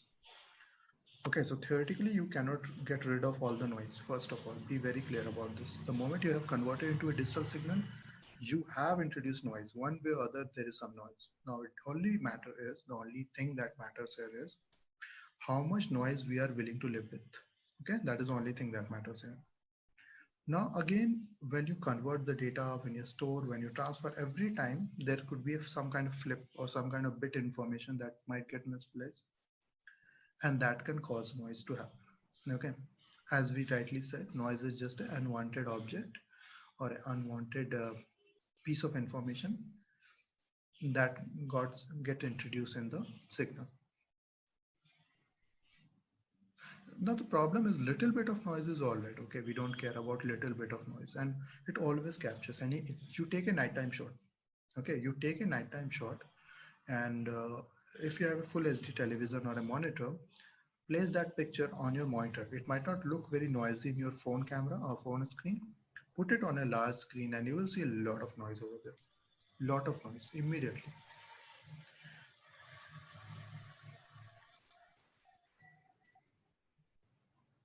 So you cannot actually totally get rid of noise. It's practically impossible. I don't think so. It is even proved. I think people have proved that it's theoretically impossible to remove all the noise. Now the problem is how much noise we are willing to live with, and if it is too noisy, then what you want to really do with it. Okay. So that is the discussion we are going to go. So do not think about that we will eliminate all the noise. No, it's not possible, first of all. Yeah, we might be able to eliminate some parts of it, or the considerable part of noise might be removed. Okay. All right.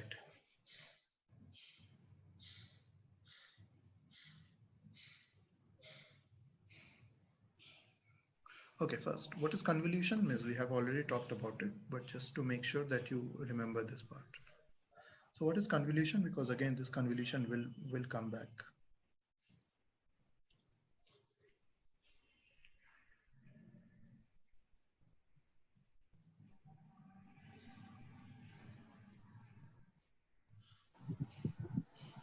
Filters. Convolution is not really filters. What is the convolution operation really?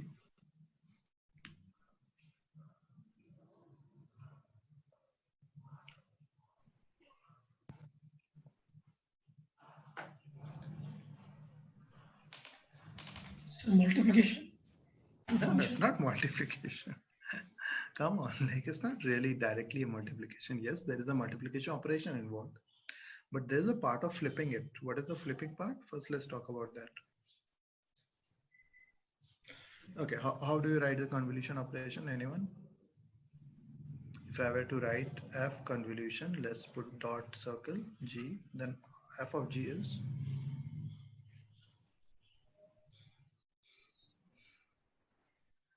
how does this work? Now you will have to flip it by something. Okay, so let's say t minus tau, sorry, t minus tau, and then dt. Basically, you have to run it in reverse, or basically you have to flip the one kernel and run top of the other kernel. So you can see this G, we have literally like flipped the whole G, and we are showing that we will run it piece by piece. Okay. So whenever you try to do any kind of convolution operation, now in different books, sometimes it is represented by asterisk. Some people like me will represent it like this. Okay. Dot and a circle. So it becomes easy that you immediately understand, because in computer science language, multiplication is unfortunately asterisk. So how do you know it is different? So convolution is usually dot by circle. Okay. Okay, there are different books who will represent the same thing in different ways, but it is totally up to you what you want to follow. But remember, one of the operations or one of the signal will be flipped and then basically multiplied, and you have to either sum it or integrate it through limits, whatever the limit you have dealing with. That will be called convolution. Okay, what is the purpose of convolution now?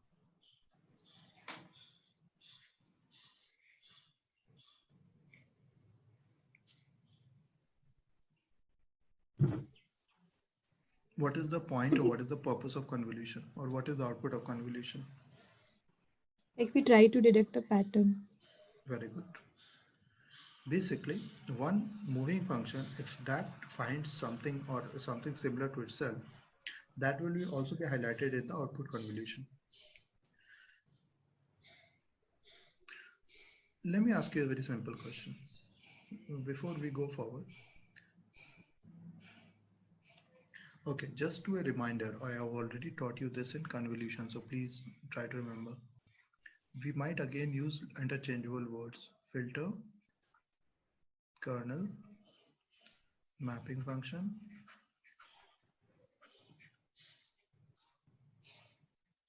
Okay, some people also might call it basis function.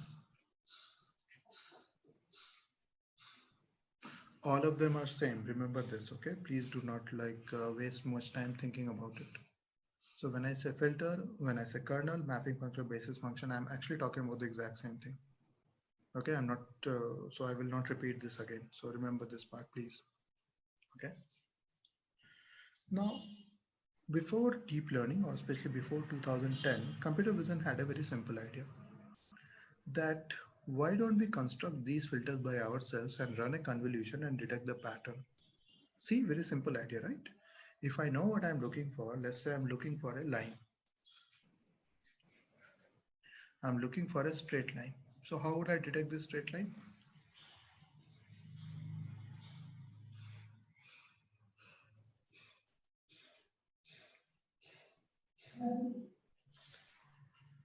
If I want to detect a straight line in a picture, how do I detect a straight line? Simple idea, I can run a convolution to some filter like this.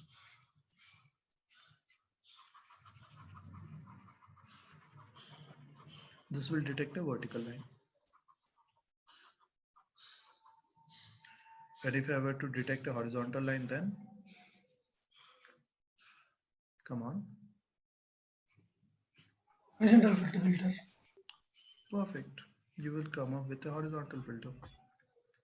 You run a convolution and it will expose the horizontal part of it. And if you wanted to detect this, then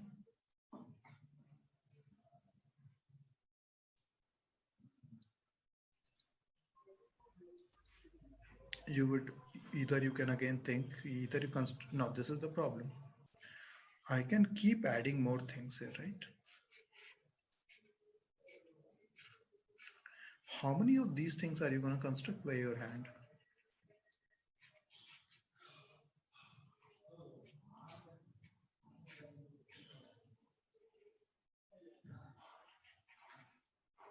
How many of these things are you going to construct by hand? How many of these visualizations or these simple filters are you going to construct by hand? And this is the problem. This was the problem with computer vision for a long time. This is what people used to do in computer vision. They would think about these filters or they will try to manually construct the filters. And similarly, you will see the same pattern happening in noise as well. That to remove noise, we constructed very specific filters to take care of it. Although you will see there is some limitations to that idea, that we fall short of our approaches because there are a lot of infinite kind of possibilities that can happen, and you possibly cannot think about all of them. It's just not feasible. This is clear what I'm trying to say here, that what traditional CV used to do still does, and you will have to read about few of this. I am not saying that you will be not taught that at all, because these can become very good pre-processing techniques.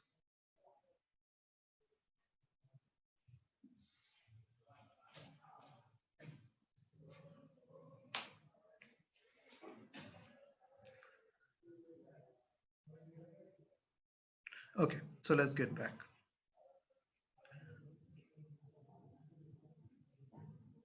Okay, tell me.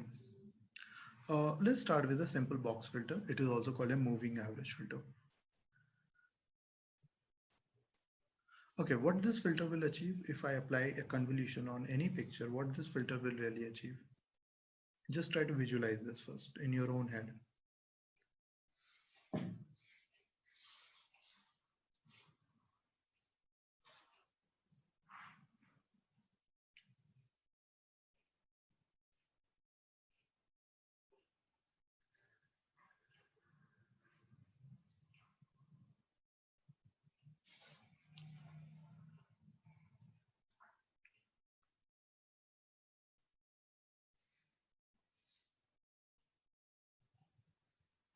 Take any picture, doesn't really matters. You take any picture, take any kind of signal. Just think about it. Sorry. Just think about it, that if I were to take any kind of picture, let's take a bigger one.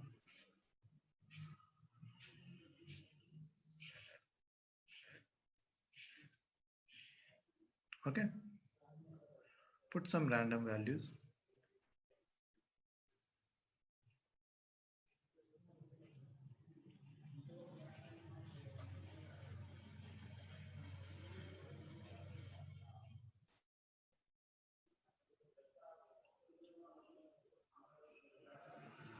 Okay.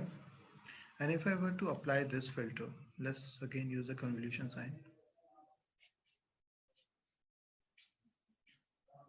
Can you tell me what will happen really?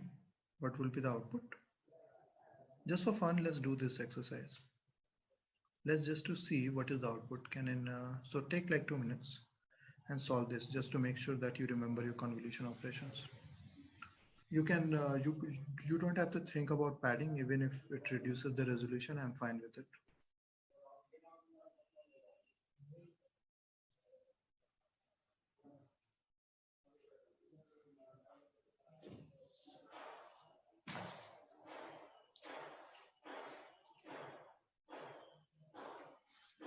So go ahead and tell me the convolution, what will happen. So it will start like this. So first you have to multiply, you have to take a 3 by 3. So this will be your first 3 by 3. So can you tell me the output of this? And accordingly we can construct. So if I'm not wrong, you will get a 3 by 3 output. So just tell me the output values. You can use your calculators here.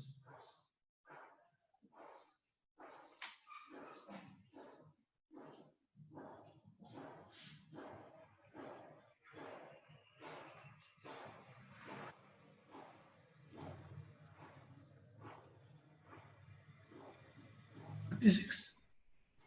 How much did you get for this one? Remember, you have to divide by 9 as well later. So be careful. So you just have to add all the numbers if I'm not wrong. So 2 plus 3 plus 4 is 9. 9 plus 4 is 13. 13 plus 3 is 16, 18. 10 plus 5 is 23. 23, 29. 29 plus 7 is 36. Divided by 9 is 4. 4. Simple, right? It's not that hard. Now tell me the other ones. Just add. You really have to add and divide. Okay, there is nothing. Don't think to try to multiply anything. Okay, that is just waste of time.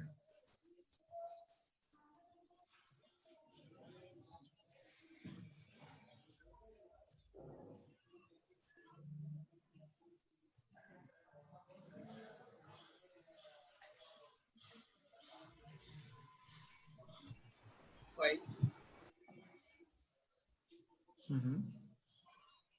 Next.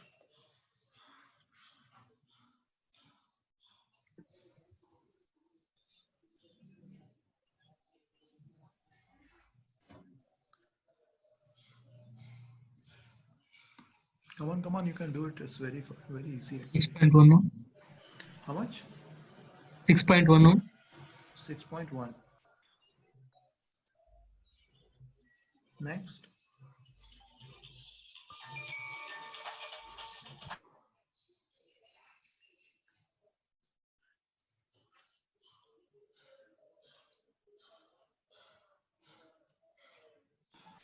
Right.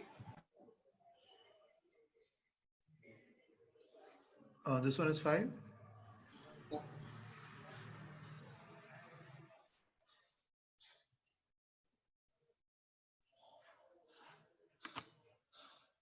Next.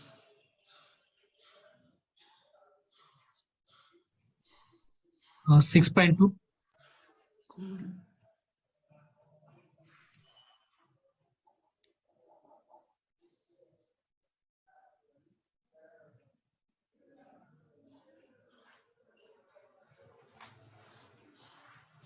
Seven point 7.4, right? 1. 7.1. Okay. Next, this and this.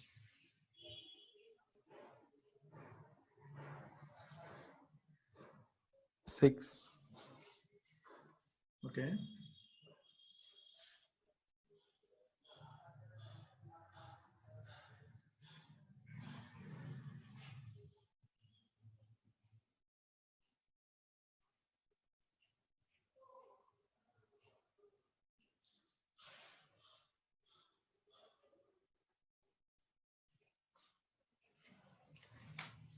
Six point 6.3, right? 6.5. This is 6.5. Okay. Yeah. Last one. 6.3. Okay. What do you think happened really here? What this output? What does it look like really?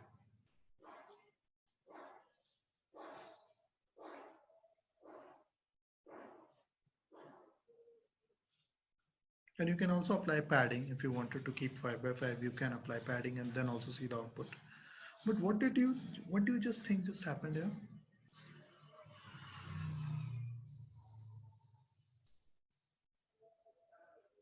Maybe like a condensed version of our original pixel. Not just condensed, Deepak. There is something much fundamental there just happened. Now, okay, it will actually take some weird visualizations. Okay, so okay, how to do it? Even I'm not sure, to be honest. But let me try it anyways. So today I'm gonna give you all the basics. Don't worry, even if you don't understand. Tomorrow, hopefully, all of these things will again connect. So sometime initially it is hard to understand all of these things. Okay, if I were to write a 2, Deepak, tell me, how would I write a 2 in terms of pixel? 2 in numeric, of course. You all have solved the MNIST problems, I remember. Yeah. So what happens? How do we write 2 here? So first let's construct the grid. I think there is a 2 for that as well. Okay, fine. Doesn't matter really. Yeah, so tell me, how do I construct a 2 here? So basically what you do, start doing is,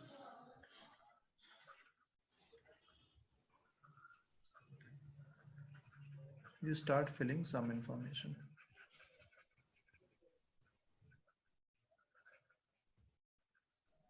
And remember, whenever you are going into one pixel, pixel is the atomic value, means it can only take one value. So you cannot just partially paint a picture, okay? A pixel actually. Like a half a pixel I will paint and I will let go of the other part. No, you will have to paint the whole thing. I'm just trying to do it much faster here. Okay. Does it looks like anything like 2? Yeah. Okay, cool. Okay.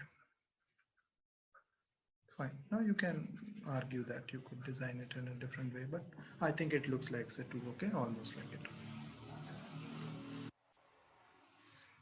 Okay. Ever did this? Did you used to use pencils? I used to do this all a lot actually in life. And just as a fun, what I will do is I will take my thumb or a finger and I will scrub it. What will happen if you write through a pencil on a white sheet and then you scrub it? What happens really? Not using an eraser, okay? I'm just saying by your thumb. Sorry? Shade. I'm not getting exactly what you're Shade saying. will come. Some kind of shading effect. Shading effect. Okay, cool, cool. Shading effect will come, yeah. I would like to call it a smudge. It is like smudging a picture, smudging some kind of drawing. Yeah, I used to shade a bit, draw and shade a bit in childhood. So I would do this. In very all honesty, what did I just do by that smudging action or by my finger? Really, what am I really achieving?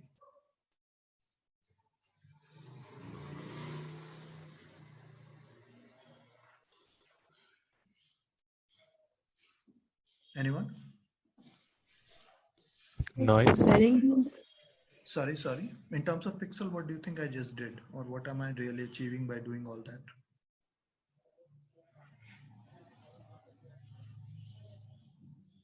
You filled few more pixels. Sorry? Like you filled few more pixels. Filled few more pixels. That's actually a very good answer. Actually, I think I chose the wrong color. So you know what? Just give me 1 second.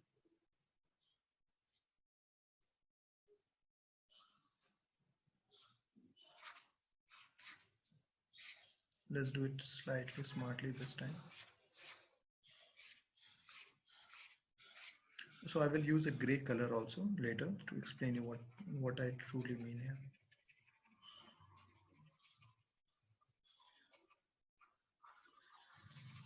I know this might not exactly look like a 2. We will have to make 2 here, okay? You know what? When you smudge, what do? you reduce the difference between the nearby pixel. There's even a lighter.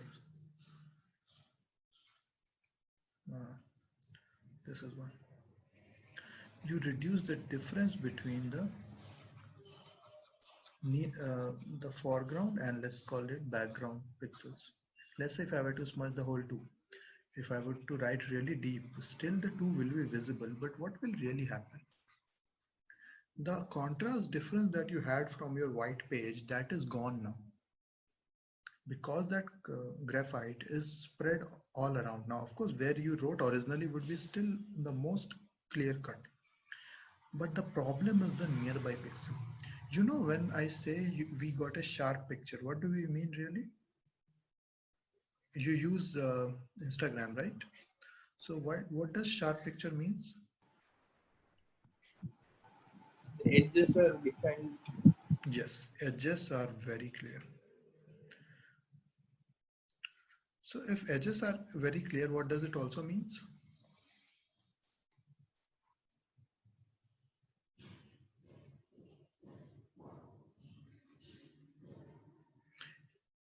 It means there is a considerable difference between the background color or the nearby pixel color and the exact edge, or yeah, let's call it edge, that we wanted to draw. That is when it becomes really sharp.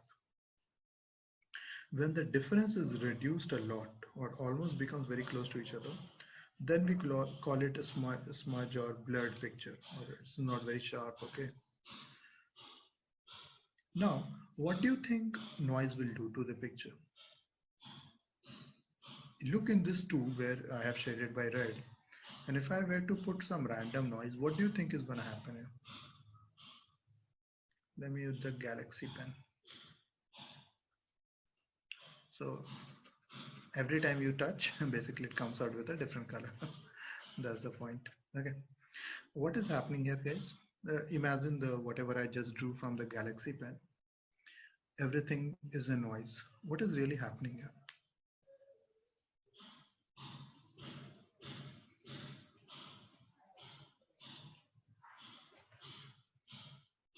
Just even perception wise, if I keep drawing this and it will keep changing its color.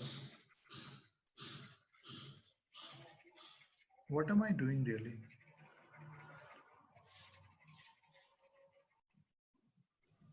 It would be hard to say with a certainty that it's a 2.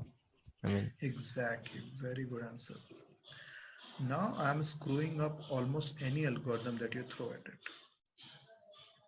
If you run a convolution, it will not be very clear that it is really a 2 here. See, there I have just created so much noise, and some of them are very awfully close to being a red color, like orange, pink, and these kind of colors. So if I just keep doing this, still you can see 2. I'm not saying that you can't see 2 or anything, but I can also say, no, you already knew 2 was there. Now imagine computer vision algorithm doesn't know where is 2. Even it contains 2 or not, it has no idea. It could be any other digit as well. It can also confuse 2 with something else. Not forget 2 detection. Maybe it will confuse 2 with something else because of the other colors that we have just drawn around it. This is the visualization I wanted to show you, or I wanted to understand first. This is what noise can do to your picture. If you have too much noise after a while, there is a word called signal to noise ratio. Anyone knows SNR? yeah. So SNR is something, if you ever done digital processing, digital image processing, or signal processing, you have to deal with SNR. SNR is signal to noise ratio.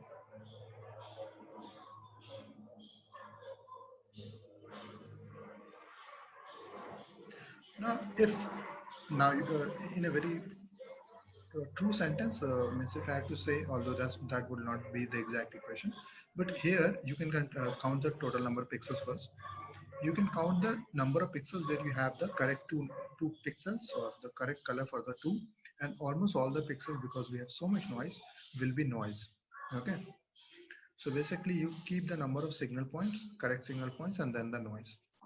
And we will find your signal is much smaller. That is not the case. If it is lesser than 1, it is a bad news for you. Why would it be less when it will be lesser than 1? If I were to just ask you simply. When too much of noise. Not just too much noise. You can mathematically quantify an AR right now. Try it. You're thinking in the correct direction, just try it. What will happen, or when signal to noise ratio would be like this? Okay, when the signal to noise ratio will be 1, tell me. Signal and noise is equal. Sorry? Signal and noise is equal. Yeah. If in very simple terms, in terms of pixel, because if I were to use analog signal, it would be slightly tricky to explain you. But even if I were to use a very simple equation, that number of signals, actual signal points, and if both of them are equal, let's say both of them are 20, 20, and overall number happens to be 40 itself. That's also not a good thing. You know, you want it much higher than 1. If it is 1 or less than 1, it's a really bad news for you, because that it can give a very bad kind of detection, any kind of detection that you want to do. Okay, so there are different peak signal to noise ratio and everything. So there is a dynamic range in picture, so you cannot just quantify in terms of pixel.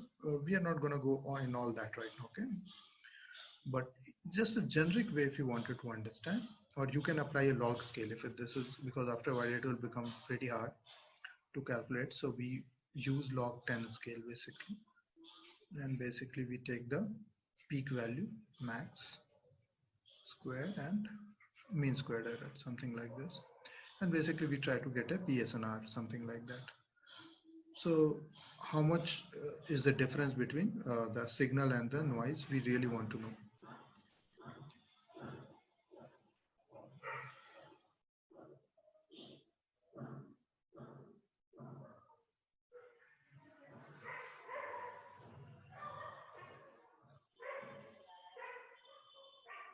Okay, now after giving all this explanation of noise, let's come back to the filtering point.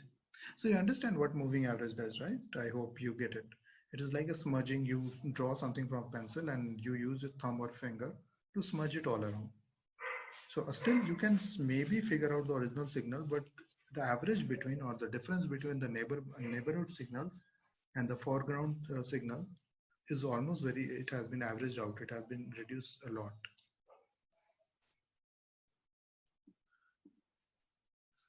So again, convolution has two properties. One is linearity. So you can go, if both of them are in plus, you can apply both of them.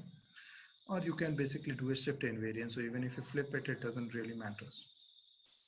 Okay, it has commutative associative properties, distribution over addition, scalar factors. You can just take out the scalars.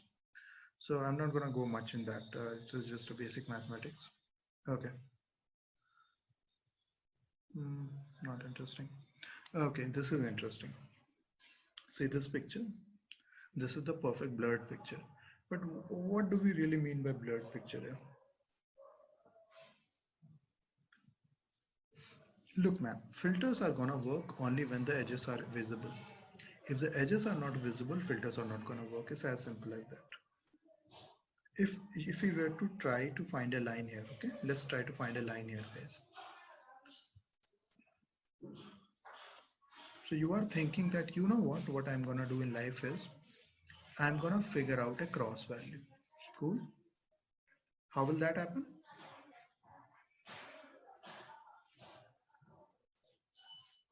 Using two filters, one with, one diagonal and the other diagonal. Very good. So what you might think is, okay, our life can be easy if I do something like this.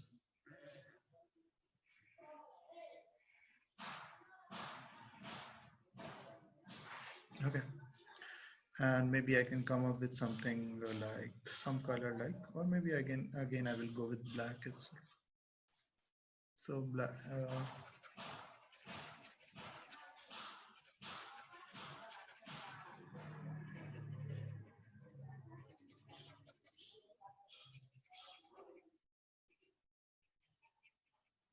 Okay. But what if, and this is the bad news, The nearby signals are like this.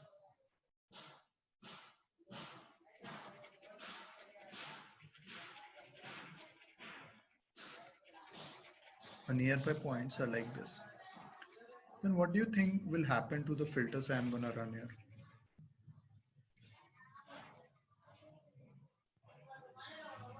Remember in CNN, I would give you filters where I will keep the foreground and +1, which I will say, let's say this is your signal, and the background as -1. So that is like contrast, right? But what if I fail to create that contrast for you? If I were to give you a signal which is cross, okay, look carefully and you will find the cross here. Okay, so let's say 5, 4, 6, 5, 4. So these top values are like, let's say 4, 5, 4 and 4. Okay, but what if the otherwise values are not also very far away?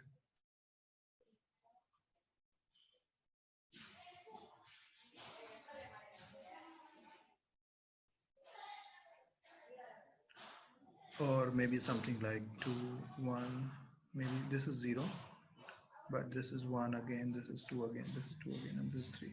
Now can you see your own filter now, which you just constructed? Can you see your own filter? Just visualize it.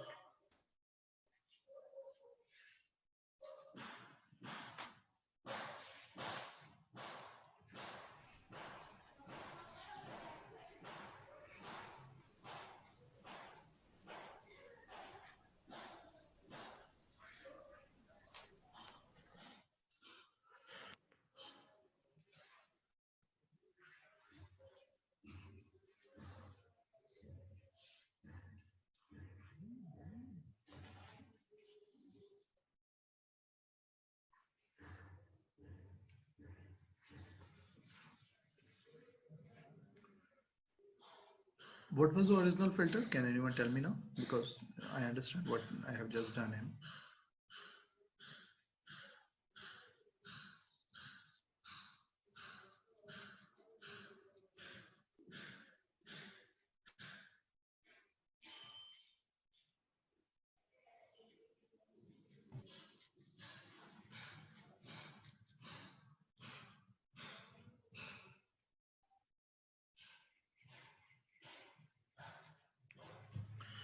Now you might realize it is very hard to find your own your own original signal, that where it is. If the difference is not that much, or you can start fooling, or the edges are not clear, what it means is your filters or kernels are not going to work as you might have expected. And this is where the problem starts. It can happen due to noise, it can happen due to blurring, it might be failure of the capture.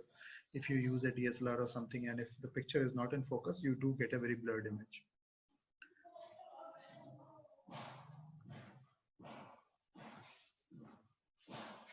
So as you go, and of course there are MATLAB filters basically that we are trying to show you here. Okay, so let's start with some linear filters first of all. Okay, tell me what will happen if I apply this one? Apply convolution all the time.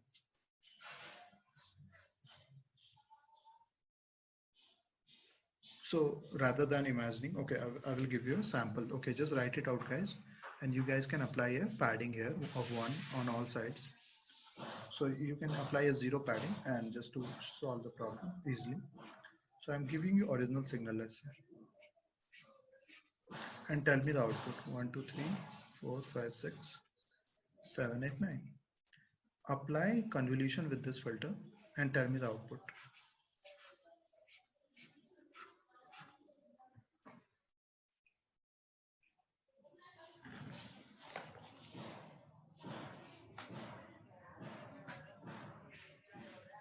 Apply padding so that the size remains same. 0 padding all the sides.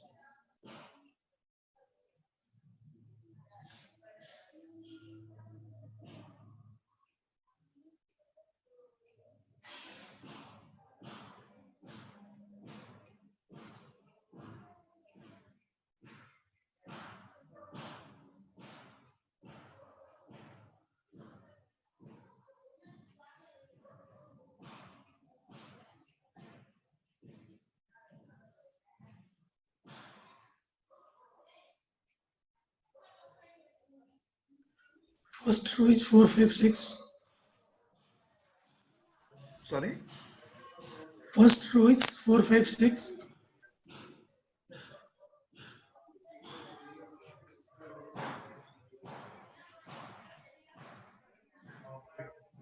Four, five, six.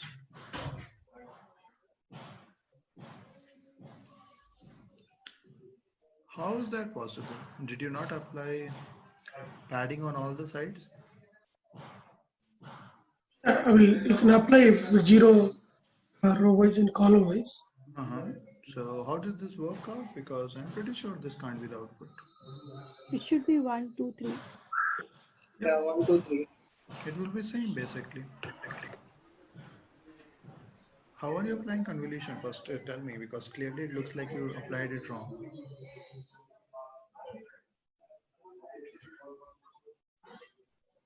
So if 0 is there in the first column, then First, okay, you understand what padding means?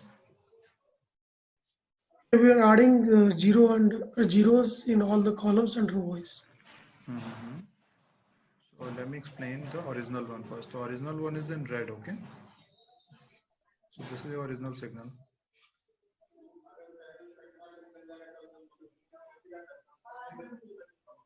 And rest of it is the padding, okay? So let me use the green color anyways, so that.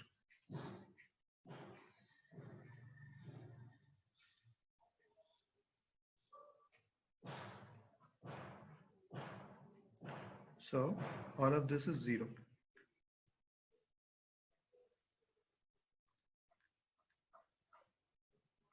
Okay. So now run the filter. This is your filter to apply. Yes, correct. Okay. I didn't add it horizontal. Please be very careful. When I say all side, you have to add vertically and horizontally. Okay, very good. Basically, people who got the same 1, 2, 3 is you are correct. It will have no impact. There would be no change by applying this filter. This is called a unit filter, and it doesn't change the picture at all.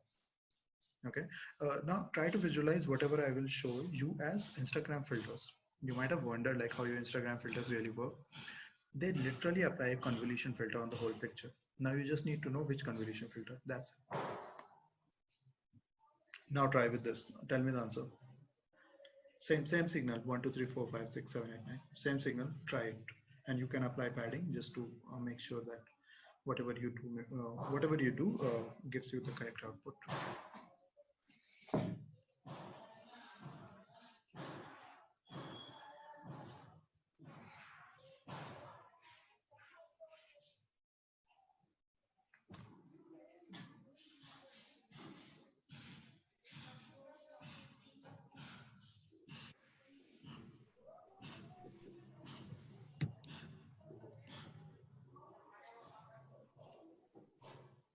So it will be like 2, 3, 0, 5, 6, 0, 8, 9, 0. Okay, so now remember, Neha, you have to just construct a 3 by 3 first of all. So what you will get? Output? 2, 3, 0. Very good. 5, 6, 0. And 8, 9, 0. Very good. So you can imagine this as a blank or a black, anything you can imagine it as a black.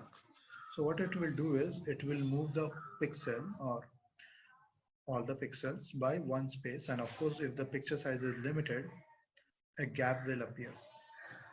So it will shift all the pixels by left, and a gap will appear if I keep the picture size constant, of course. So similarly, you can imagine what will happen with this one. Now you already have run this. So can you tell me what will be the outcome or how it will look like? Again, with the padding, you can apply the whole processing. This is your moving average basically.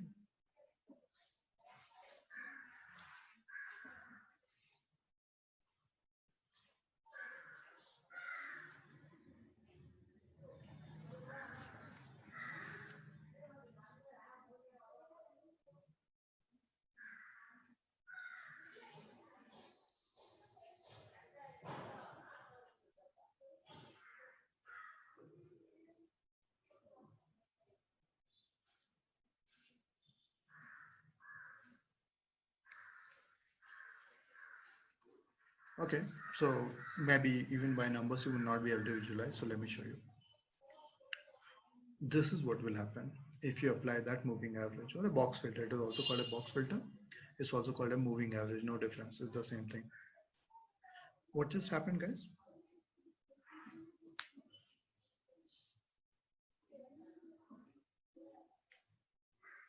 Some noise got added. Not noise. Don't think it as noise. Think like Oh, again. okay. Take your thumb, and let's say everything is drawn. Let's say I shaded Albert Einstein's eye very beautifully, and you took a thumb and you rub, or maybe you take another page, a small piece of paper, and you rub the piece of paper on my shading. What will happen? It will get distorted. Of course, it will get distorted, but the difference between various lines yes, that will be is almost less. gone. Yeah. Yeah, that is what happens when you average out pixels. Some person I think asked, or maybe I forgot, some person asked, why can't we use average pooling? I told that doesn't matter, means you can get average pooling, but there was another answer which I did not tell you at that time. What it can do is it can destroy your edges. That's why also you do not apply averages time and again.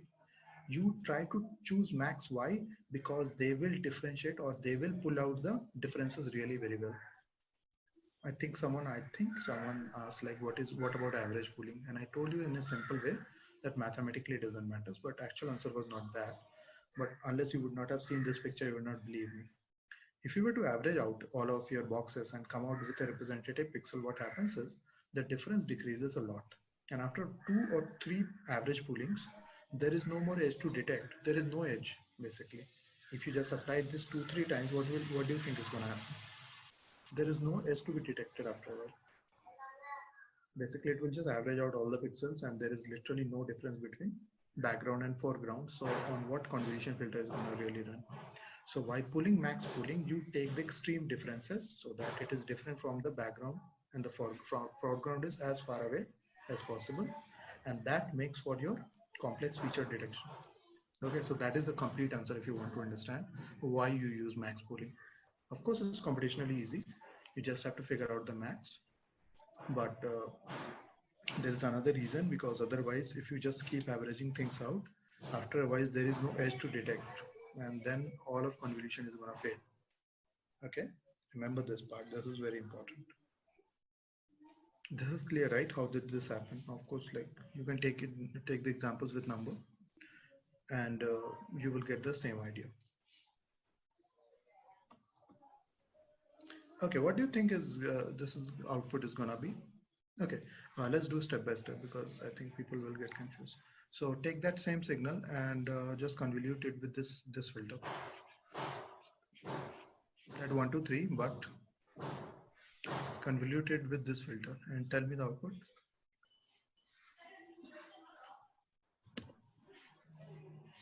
And we will try to do both operations one by one. So it is literally a mathematical operation. There is nothing, it's a convolution. So first you can convolute with one picture, and then basically take so you can try to convolute with this, and then in a convolution fashion, you can subtract this one as well. So basically you take convolution with this and take also convolution with this in parallel, and subtract both of their results. But you can do it mathematically as well.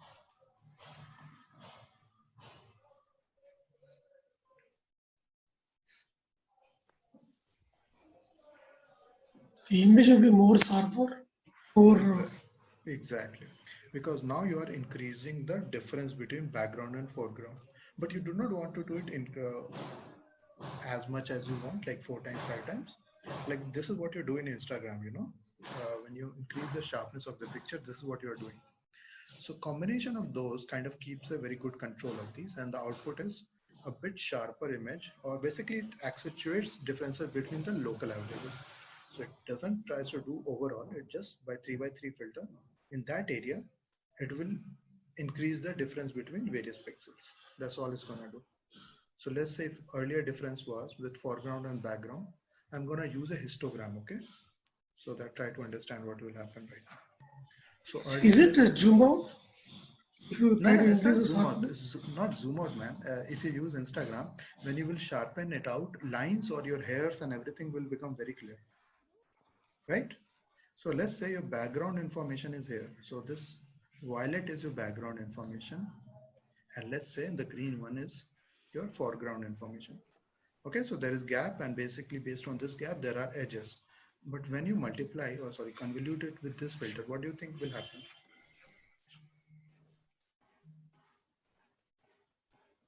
Tell me. So let's say the earlier gap is 5. The gap is 5. What will happen if I convolute with a filter of this? Come on. You guys know The the gap answer. doubles. Yes. Both of them, let's say, increase here. Okay. Both of them will, of course, increase. But as you rightly said, the gap doubles basically. See, now the gap is of 10. So this makes your lines even more clearer. So if you have wrinkles on your face or something, or your hairs are slightly disturbed, and if you increase your sharpness, if you want to do it, do it. If you have Instagram on your phone, maybe later, take some pictures of yours where your face is much clear, and just increase the sharpness and tell me what will happen. You will see lines on your face, or your hairs will become extremely clear. But if your hairs are like disturbed or something, or like they are not very well arranged, that is also very visible. Okay, so that is nothing. That is literally a convolution operation that is happening at the back end. That's all. It just applies on the whole picture instantaneously.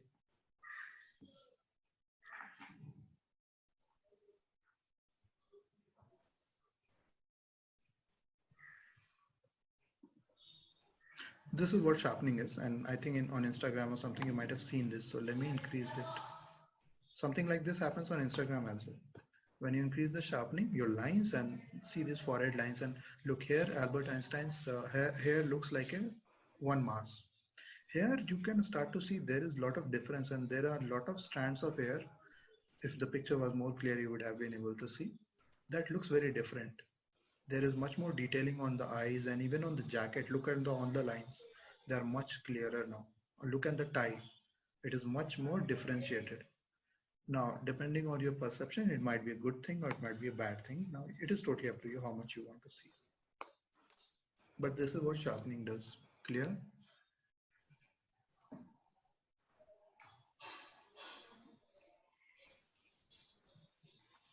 Any problem? What sharpening is and how you can achieve this?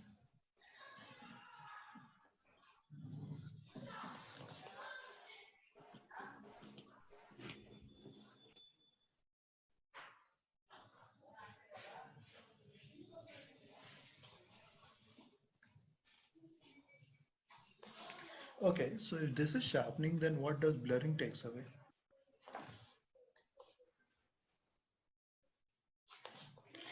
It's a simple algebra if you think very carefully, you know.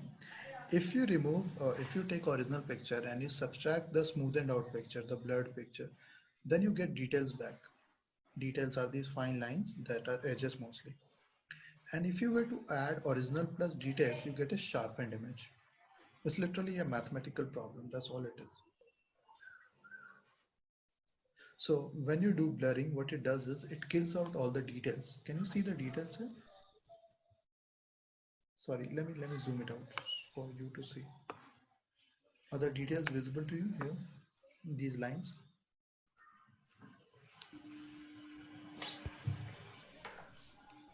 This is what happens when you smooth it out. These details are taken out from the picture. This is what it really suppresses. And if you were to add more details to a single picture, original picture, you would find that it becomes even more sharper. Details and the lines are even much more clearer. So this is what blurring kills. The edges, basically if you were to blur it, and how do you blur?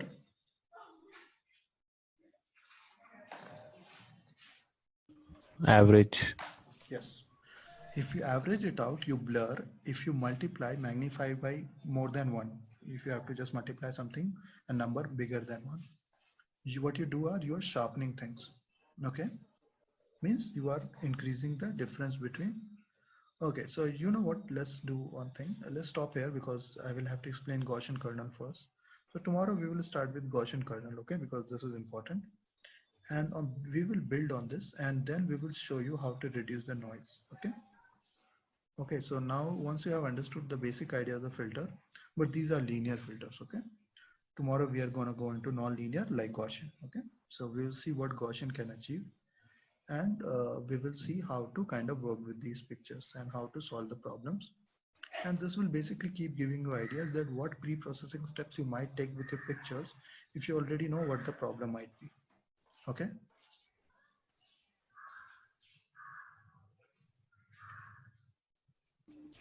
Okay. Okay, so what I will do is I will upload all these slides in a separate folder called Computervision, and you can go through these slides, and I will upload an excellent book if anyone is interested in the whole theory of computer vision, because we are not going to cover whole theory of computer vision here. Okay, so it is totally self-paced, and any ways you want to cover it. So tomorrow we will try to finish filters as well as another topic called edge detection. Okay, because that is very important actually. So we will tomorrow try to finish up edge detection as well, and we will try to see how to solve the edge detection problem properly. And based on those ideas, we will move to OpenCV, and we will try to implement these things through a single command. So whatever you are seeing, these are like one-line commands in OpenCV, and we can solve them immediately. Okay, so that's the plan. So let's try to finish filtering tomorrow as well as edge detection by tomorrow itself. All right. Okay. Okay, guys. So, okay. So make sure you revise convolution, because I saw some people are not giving correct answers. That's not okay. Okay. Because convolution, I am just assuming you know already. So if you cannot even basically answer convolution, it will be really bad. Okay. So please revise convolution. That's a very small topic. It will take 15 minutes, but please revise convolution, because this is going to continue on. We are not going to stop with convolutions anytime soon. Okay, so I think that's all from my side. Any queries?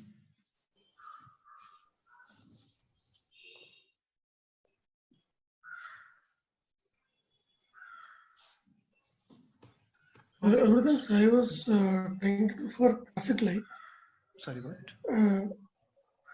I was trying to do model for traffic lights. So that time I was getting some good accuracy on training and validation data. Right. But for test, I didn't get proper data. So is it like overfitting is doing happening? Oh, so how much was the difference exactly? I was getting very less. It's like 10%, 10% only I'm getting. 10%. That's very low actually. Yeah. It's very less. Yeah, that's what. Hmm. I was getting like 98 to 99 training and 98 validation score. Right. But test score is very less, like 10%, maximum 10 to 15%. What could be the problem, and how to solve this kind of problem? So have you pre-processed all the testing data in the same fashion, I guess? Because of the Yes, I normal, yes. No difference. I make it 64 into 64, and I then normalize it, dividing to 55.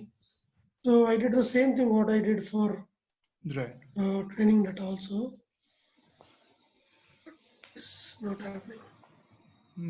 That's weird actually. So if you're getting good in validation and these things, what is the F1 score? Sorry, I forgot. I should not actually ask about accuracy. What is the F1 score really? First I check. Okay, check F1 score, construct a function, check your F1 score.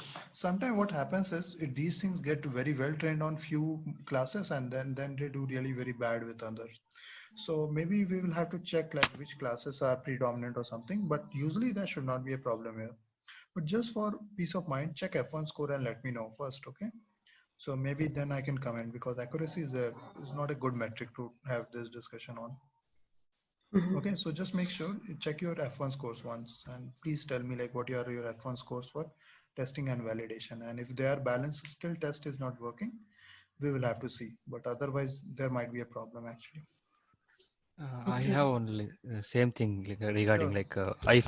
I also felt the same difficulty, but in a test data there is only a 53 class labels. Maybe that Yeah. might be while encoding label encoding. Training we have 62. Right. While testing there is a 53 labels. Maybe that might be the problem. I was also facing, but like when I got that Okay. difference, then I got good accuracy on test Yeah, model. maybe that could be a problem. So maybe it is gonna misclassify, of course, those extra 10.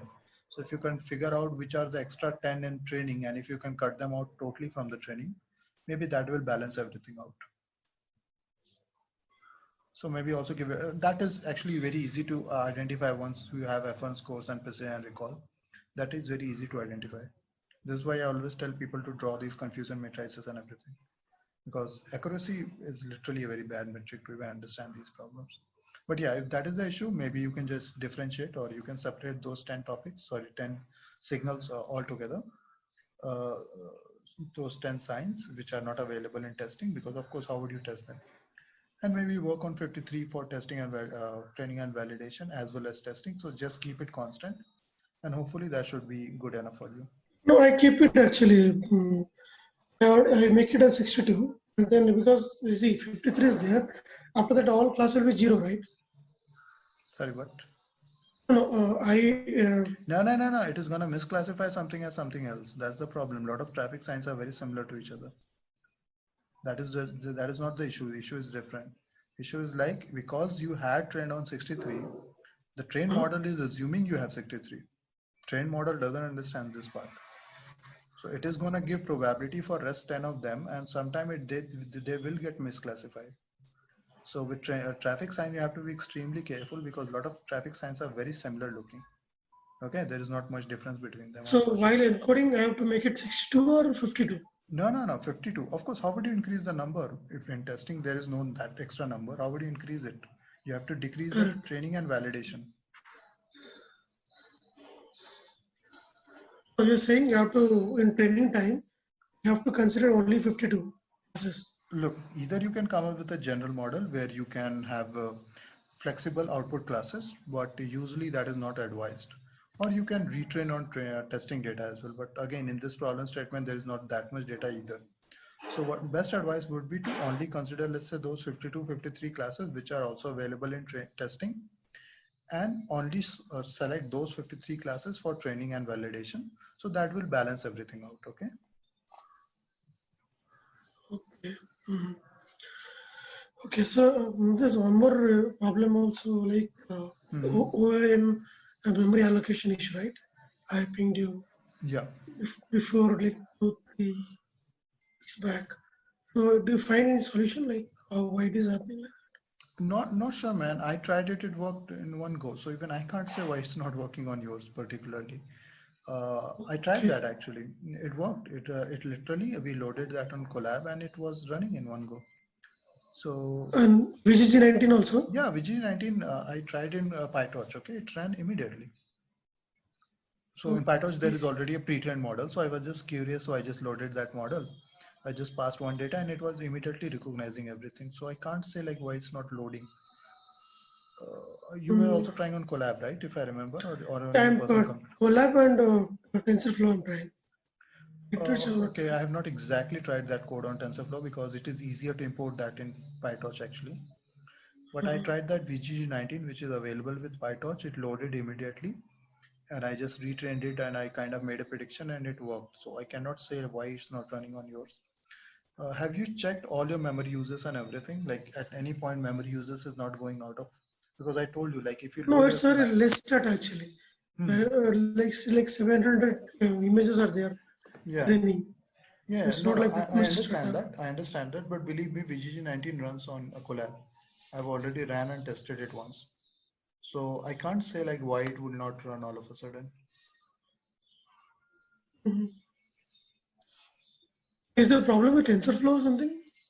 Can't say, man. Actually, I don't actually work regularly with TensorFlow. I mostly code in PyTorch. So whenever I have to kind of check something, my first instinct is always to check PyTorch. So Maybe just give it a try. PyTorch already has a preloaded VGG19. Just give it a try. Maybe just give it a try once and see if it causes any issues, because it didn't cause any issues to me. So I really can't say I have not been able to check in TensorFlow. Maybe if I get some time, I will try. Okay. All right. Okay, guys. Any other queries?